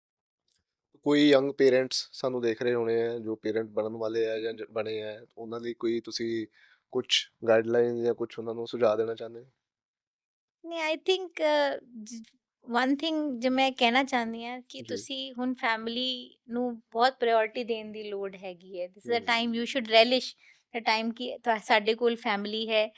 ਆਪਾਂ, ਬੱਚਾ ਇੱਕ ਬਹੁਤ ਹੀ खूबसूरत चीज़ है, एंड आई थिंक हम सारे, बट बी प्रिपेयर्ड। बच्चा तभी पैदा करो when you are prepared, mentally prepared. कुछ हम्म, तो आप कभी भी प्रिपेयर नहीं होवांगे किसी एग्जाम वास्ते, पर यस, मतलब यू एंड योर फैमिली आप प्रिपेयर होना चाहिए। सानू प्रॉपर प्लानिंग के साथ हमें सारी चीज़ें करनी चाहिए, और शुरू से ही, बच्चे के बचपन से ही, सबसे ज़्यादा बच्चे को ना बड़े स्कूल की, ना बड़ी चीज़ों की, सबसे ज़्यादा आप ही की ज़रूरत है, ਹਮ, और एक अच्छे ਪਰਿਵਾਰ এনवायरमेंट की ज़रूरत ਹੁੰਦੀ ਹੈ। ਤਾਂ ਉਹ ਜ਼ਰੂਰ ਤੁਸੀਂ ਉਹਨੂੰ ਬੇਸਿਕਸ ਨੂੰ ਹੀ ਤੁਸੀਂ ਉਹ ਕਰ ਸਕਦੇ, ਉਹ ਬਹੁਤ ਜ਼ਰੂਰੀ ਹੈ। ਉਹਦੇ ਬਾਰੇ ਜ਼ਰੂਰ ਸੋਚੋ। ਲਾਈਫ ਦੀ ਭੱਜ ਨੱਠ ਤੋਂ ਤੁਸੀਂ ਥੋੜਾ ਸਾ ਰੁਕ ਕੇ, look at your family, cherish that family, ਉਹਨਾਂ ਦੇ ਨਾਲ ਇੰਪੋਰਟੈਂਟ ਲਮਹੇ ਸਪੈਂਡ ਕਰੋ, ਉਹੀ ਜ਼ਿੰਦਗੀ 'ਚ ਅੱਗੇ ਯਾਦ ਆਣੇ। Ma'am, what are the common problems ਜੋ ਆਪਾਂ ਦੇਖਦੇ ਹਾਂ ਨਿਊ ਬਾਰਨਸ ਦੇ ਵਿੱਚ, ਤੇ ਜਿਹੜੀਆਂ ਕਾਮਨ ਡਿਸੀਜ਼ਸ ਹੁੰਦੀਆਂ, ਤੇ ਉਹਨਾਂ ਨੂੰ ਕਿਸ ਤਰੀਕੇ ਨਾਲ ਆਪਾਂ ਘਰ 'ਚ ਵੀ ਟਰੀਟ ਕਰ ਸਕਦੇ ਹਾਂ, ਕੀ ਕਰ ਸਕਦੇ ਹਾਂ ਇਹਦੇ ਬਾਰੇ? नॉर्मली बच्चों को आई ऑलवेज टेल कि पेरेंट्स ਨੂੰ ਕੁਝ ਐਮਰਜੈਂਸੀ ਮੈਡੀਸਨ ਘਰੇ ਰੱਖਣੀ ਚਾਹੀਦੀ ਹੈ, ਓਕੇ। ਜਿਵੇਂ ਬੁਖਾਰ ਦੀ ਦਵਾਈ, ਜੀ। ਉਲਟੀ ਦੀ ਦਵਾਈ, ਨੋਰਮਲ ਰੈਸ਼ਿਸ ਦੀ ਦਵਾਈ। ਆਪਾਂ ਇੱਕ ਐਂਟੀ ਅਲਰਜਿਕ ਦੇ ਦਿੰਦੇ ਹਾਂ ਕਿ ਕਿਤੇ ਵੀ ਤੁਸੀਂ ਹੋ, ਬਾਹਰ ਹੋ, ਜੋ ਤੁਸੀਂ ਰਾਤ ਕੇ 2 ਵਜੇ ਐਮਰਜੈਂਸੀ ਮੈਡੀਸਨ। ਜਨਰਲੀ ਇਹ ਬਿਮਾਰੀਆਂ ਵਾਇਰਲ ਹੁੰਦੀਆਂ ਨੇ ਤੇ ਇਹਨਾਂ 'ਚ ਐਂਟੀਬਾਇਓਟਿਕ ਤਾਂ ਜਨਰਲੀ ਕੋਈ, ਤੇ ਆਪਾਂ ਨੂੰ ਸੈਲਫ ਐਂਟੀਬਾਇਓਟਿਕ ਨਹੀਂ ਦੇਣਾ ਚਾਹੀਦਾ। ਉਹ ਓਕੇ। ਬੱਚੇ ਦੀ ਇਮਿਊਨਿਟੀ ਡਾਊਨ ਕਰਦਾ ਹੈ। ਐਂਟੀਬਾਇਓਟਿਕ ਰੈਜ਼ਿਸਟੈਂਸ ਬਹੁਤ ਵੱਧ ਗਈ ਹੈ। ਆਪੇ ਐਂਟੀਬਾਇਓਟਿਕ ਜਲਦੀ ਠੀਕ ਕਰਨ ਦੇ ਚੱਕਰ 'ਚ ਐਂਟੀਬਾਇਓਟਿਕ ਸ਼ੁਰੂ ਕਰ, ਇਹ ਜਨਰਲੀ ਖਾਂਸੀ ਜ਼ੁਕਾਮ ਹੋ ਗਿਆ ਕਿ ਇਹ ਕਈ ਵਾਰ ਵਾਇਰਲ ਹੁੰਦਾ ਹੈ। ਕਫ ਬਹੁਤ ਬਹੁਤ ਨਾਰਮਲ ਹੈ ਹਾਂਜੀ ਹਾਂਜੀ, ਬੱਚਿਆਂ ਔਰ 'ਚ। ਇਹਨਾਂ ਨੂੰ 5-7 ਦਿਨ ਲੱਗਦੇ ਹੀ ਲੱਗਦੇ ਆ ਠੀਕ ਹੋਣ 'ਚ। ਓਕੇ। ਆਪਾਂ ਨਾਰਮਲ ਇੱਕ ਡਿਕਟਿਮ ਕਹਿੰਦੇ ਹਾਂ, ਜੇ ਸਾਡਾ ਬੁਖਾਰ ਕੰਮ 5 दिन से नहीं ठीक होया, जनरली ये बैक्टीरियल, तो पहले 4-5 दिन में आप, पहले 2-3 दिन, कई बार हम ये नहीं बोलते इमीडिएटली डॉक्टर के पास चले जाओ, पहले 1-2 दिन आप नॉर्मल ਦਵਾਈਆਂ ਬੱਚਿਆਂ ਨੂੰ ਤੁਸੀਂ ਦਿਓ, ਪਰ ਜੇ 4-5 ਤੋਂ ਜ਼ਿਆਦਾ ਦਿਨ ਠੀਕ ਨਹੀਂ ਹੋ ਰਹੀ ਹੈ, ਡਾਕਟਰ ਨੂੰ ਜ਼ਰੂਰ ਦਿਖਾਓ। ਡਾਕਟਰ ਨੂੰ ਦਿਖਾਓ, ਆਪਾਂ ਜਨਰਲੀ ਐਗਜ਼ਾਮਿਨ ਕਰਕੇ ਆਪਾਂ ਦੇਖ ਲੈਂਦੇ 5 ਦਿਨ ਤੋਂ ਜ਼ਿਆਦਾ ਕੋਈ ਵੀ ਇਲਨੈਸ ਹੋਈ ਹੈ ਤਾਂ ਆਪਾਂ ਫਿਰ ਨੈਸੈਸਰੀ ਐਂਟੀਬਾਇਓਟਿਕ ਜਾਂ ਕੁਝ। तो ये बहुत ज़रूरी है कि don't jump to antibiotics, don't ਆਪਾਂ ਸੈਲਫ ਮੈਡੀਕੇਟ ਦ ਚਿਲड्रन, ਕਿਉਂਕਿ ਬੱਚਿਆਂ ਨੂੰ ਜੋ ਵੀ ਐਡਮਿਸ਼ਨ ਹੁੰਦੀ ਹੈ ਉਸ ਕਾਰਨ ਨਹੀਂ ਹੁੰਦੀ ਕਿ ਕੀ ਕਿਆ ਬੁਖਾਰ ਕੇ ਸਾਥ ਬੱਚੇ ਖਾਣਾ ਪੀਣਾ ਬੰਦ ਕਰ ਦਿੰਦੇ, ਤਾਂ ਉਹਨਾਂ ਦੀ ਪ੍ਰੋਪਰ ਹਾਈਡਰੇਸ਼ਨ, ਦਵਾਈਆਂ ਵੀ ਦਿਓ ਉਹਨਾਂ ਨੂੰ, ਕੋਈ ਨਾ ਕੋਈ ਪਾਣੀ, ਜੂਸ, ਨਾਰੀਅਲ ਪਾਣੀ, ਕੁਛ ਨਾ ਕੁਛ ਪਿਲਾਉਂਦੇ ਰਹੋ, ਕੀਪ them ਹਾਈਡਰੇਟਡ, ਤਾਂ ਕਿ ਉਹਨਾਂ ਦੇ ਅੰਦਰ ਪਾਣੀ ਦੀ ਕਮੀ ਨਾ ਹੋਏ। And take a proper treatment, proper ਆਪਣਾ ਸੈਲਫ ਮੈਡੀਕੇਟ ਨਹੀਂ ਕਰਨਾ, ਕਿਉਂਕਿ ਆਪਾਂ ਬੱਚਿਆਂ ਦੇ ਡਾਕਟਰ ਕਿਉਂ ਹੈ, ਸਾਨੂੰ ਸਮਝ ਆਉਂਦੀ ਹੈ, ਜੋ ਬੱਚਾ ਬੋਲ ਨਹੀਂ ਸਕਦਾ ਸਾਨੂੰ ਸਮਝ में ਆਉਂਦੀ ਹੈ। ਤਾਂ ਆਈ ਥਿੰਕ ਉਹ ਬੱਚੇ ਨੂੰ ਐਗਜ਼ਾਮਿਨ ਕਰਕੇ, ਬੱਚੇ ਨੂੰ ਅਸੈਸ ਕਰਕੇ ਤਾਂ ਹੀ ਆਪਾਂ ਦੱਸ ਸਕਦੇ ਹੁਣ ਬੱਚੇ ਨੂੰ ਕਿਸ ਚੀਜ਼ ਤੋਂ। ਪੇਰੈਂਟਸ ਨੂੰ ਇਹ ਮੈਸੇਜ ਦੇਣਾ ਚਾਹੁੰਦੀ ਕਿ ਕੁਛ ਮੈਡੀਸਨਸ ਡਾਕਟਰ ਤੋਂ ਪੁੱਛ ਕੇ, ਮਾਰਕਰ ਤੋਂ ਲਿਖ ਕੇ, ਰਾਤ ਬਿਰਾਤ ਵਾਸਤੇ ਐਮਰਜੈਂਸੀ ਮੈਡੀसिन ਸਾਨੂੰ ਪਤਾ ਹੋਣੀ ਚਾਹੀਦੀ ਹੈ ਉਲਟੀ बुखार वास्ते, तो कुछ आपको टाइमली मेडिकल ट्रीटमेंट की बच्चे उस हालत में ना पहुंचे कि जब उनको एडमिट करने की नौबत। ਮਤਲਬ ਇਹ ਨਹੀਂ ਹੈ ਕਿ ਉਹਦਾ ਕੰਨ ਦੁਖ ਰਿਹਾ ਤੇ ਉਹਦੇ 'ਚ ਤੇਲ ਪਾ ਦਿਓ। हाँ ਇਹ जी, ਬਹੁਤ ਕਾਮਨ ਹੈ बहुत ਘਰਾਂ ਦੇ ਵਿੱਚ, कॉमन है। ਹੈ ਨਾ? हाँ ਇਹ जी। ਵੈਸੇ ਕਰਨਾ ਚਾਹੀਦਾ ਏਦਾਂ ਕਿ ਨਹੀਂ? ਨਹੀਂ, ਈਵਨ ਜੋ ਆਪਾਂ ਈਅਰਬਡਸ ਯੂਜ਼ ਕਰਦੇ ਹਾਂਜੀ ਸੀਗੇ ਉਹ ਹਾਂਜੀ। ਵੀ ਨਹੀਂ ਕਰਨਾ ਚਾਹੀਦਾ।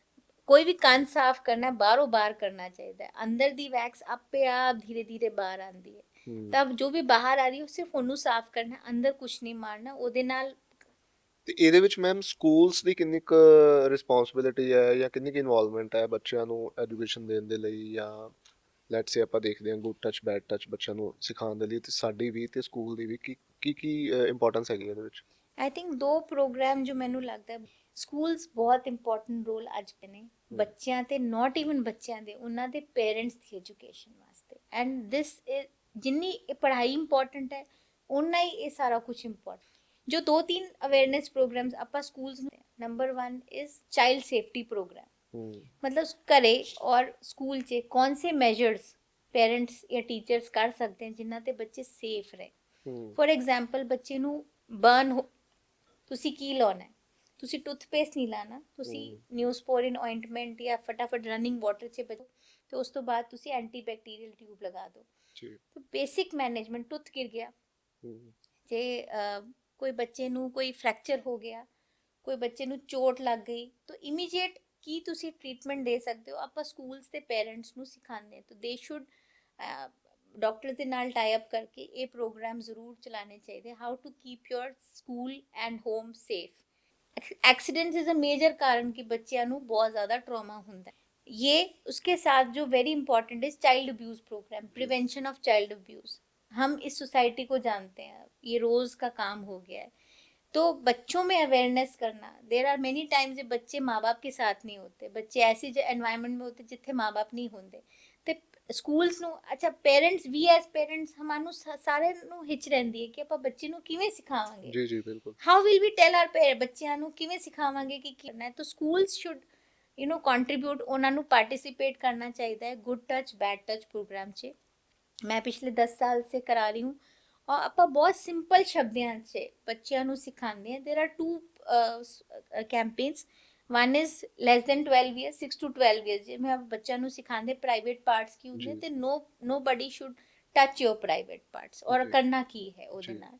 ਦੂਜਾ ਹੁੰਦਾ 12 plus years, where ਆਪਾਂ ਮੈਂਸਿਸ ਦੇ ਨਾਲ ਲੜਕੀਆਂ ਨੂੰ ਜਾਂ ਲੜਕਿਆਂ ਨੂੰ ਸਿਖਾਉਂਦੇ ਹਾਂ ਕਿ ਰਿਪਰੋਡਕਸ਼ਨ ਕੀ ਹੁੰਦੀ ਹੈ ਤੇ how do we have to protect our cells. ਇੱਕ ਇੰਪੋਰਟੈਂਟ ਚੀਜ਼ ਹੁੰਦੀ ਹੈ ਕੰਸੈਂਟ। ਬਾय ਲॉ 18 ਇਅਰਸ ਤੋਂ ਪਹਿਲਾਂ ਬੱਚਾ ਕੰਸੈਂਟ ਨਹੀਂ ਹੁੰਦਾ, there is nothing called consent in any kind of sex. So ਉਹ ਬੱਚਿਆਂ ਨੂੰ ਬਤਾਉਣਾ ਬਹੁਤ ਜ਼ਰੂਰੀ ਹੈ, ਕਿਉਂਕਿ ਅਲਟੀਮੇਟਲੀ ਉਹ ਲੀਗਲ ਪ੍ਰੋਸੈਸ ਤੇ ਲਿਟੀਗੇਸ਼ਨ ਤੇ फंस जाते हैं। से ये अवेयरनेस प्रोग्राम स्कूल में बहुत सारी जानें बच सकती हैं, बहुत ज़्यादा मेंटल ट्रॉमा ਇਹਦੇ ਨਾਲ बच सकता है। एंड स्कूल्स ਨੂੰ ਆਪਣੀ ਹਿੱਚ ਪਹਿਲਾਂ ਛੱਡਣੀ ਪਏਗੀ ਤਾਂ ਹੀ ਇਹ ਸਕੂਲਸ ਇਹ ਪ੍ਰੋਗਰਾਮਸ ਕਰਾ ਸਕਦੇ हैं। And third very important is ये जो मैं स्क्रीन टाइम और बिहेवियरल इश्यूज इन चिल्ड्रन है ना, ये आप I think we should collectively participate, ਕਿਉਂਕਿ ਸਕਰੀਨ ਤਾਂ ਆਪਾਂ ਨਹੀਂ ਛੱਡ ਸਕਦੇ, it has good things also सा। तो ये behavioural issues, how to overcome behavioural issues in depression in children, peer pressure, तो साइकोलॉजिस्ट ਦੇ ਨਾਲ ਮਿਲ ਕੇ ये screen time, behavioural issues in children, addressing their common problems, depression, FOMO, I think ਇਸ ਪ੍ਰੋਗਰਾਮ ਸਕੂਲ ਨੂੰ ਹੁਣ I think with the advent of time ਸਾਨੂੰ ਇਹ ਹੋਰ। ਠੀਕ ਹੈ ma'am, thank you so much, thank you ਇੰਨਾ ਸਰ। ਇਸ ਇਨਸਾਈਟਫੁਲ ਟਾਈਮ ਤੁਸੀਂ ਦਿੱਤਾ ਸਾਨੂੰ, ਤੇ ਬਹੁਤ ਕੁਝ ਤੁਹਾਡੇ ਕੋਲ ਨਵਾਂ ਸਿੱਖਣ ਨੂੰ ਮਿਲਿਆ ਐਜ਼ ਅ ਪੇਰੈਂਟ ਮੈਨੂੰ ਵੀ ਤੇ ਸਾਡੀ ਆਡੀਅנס ਨੂੰ ਵੀ। Thank you so much. Thank you sir.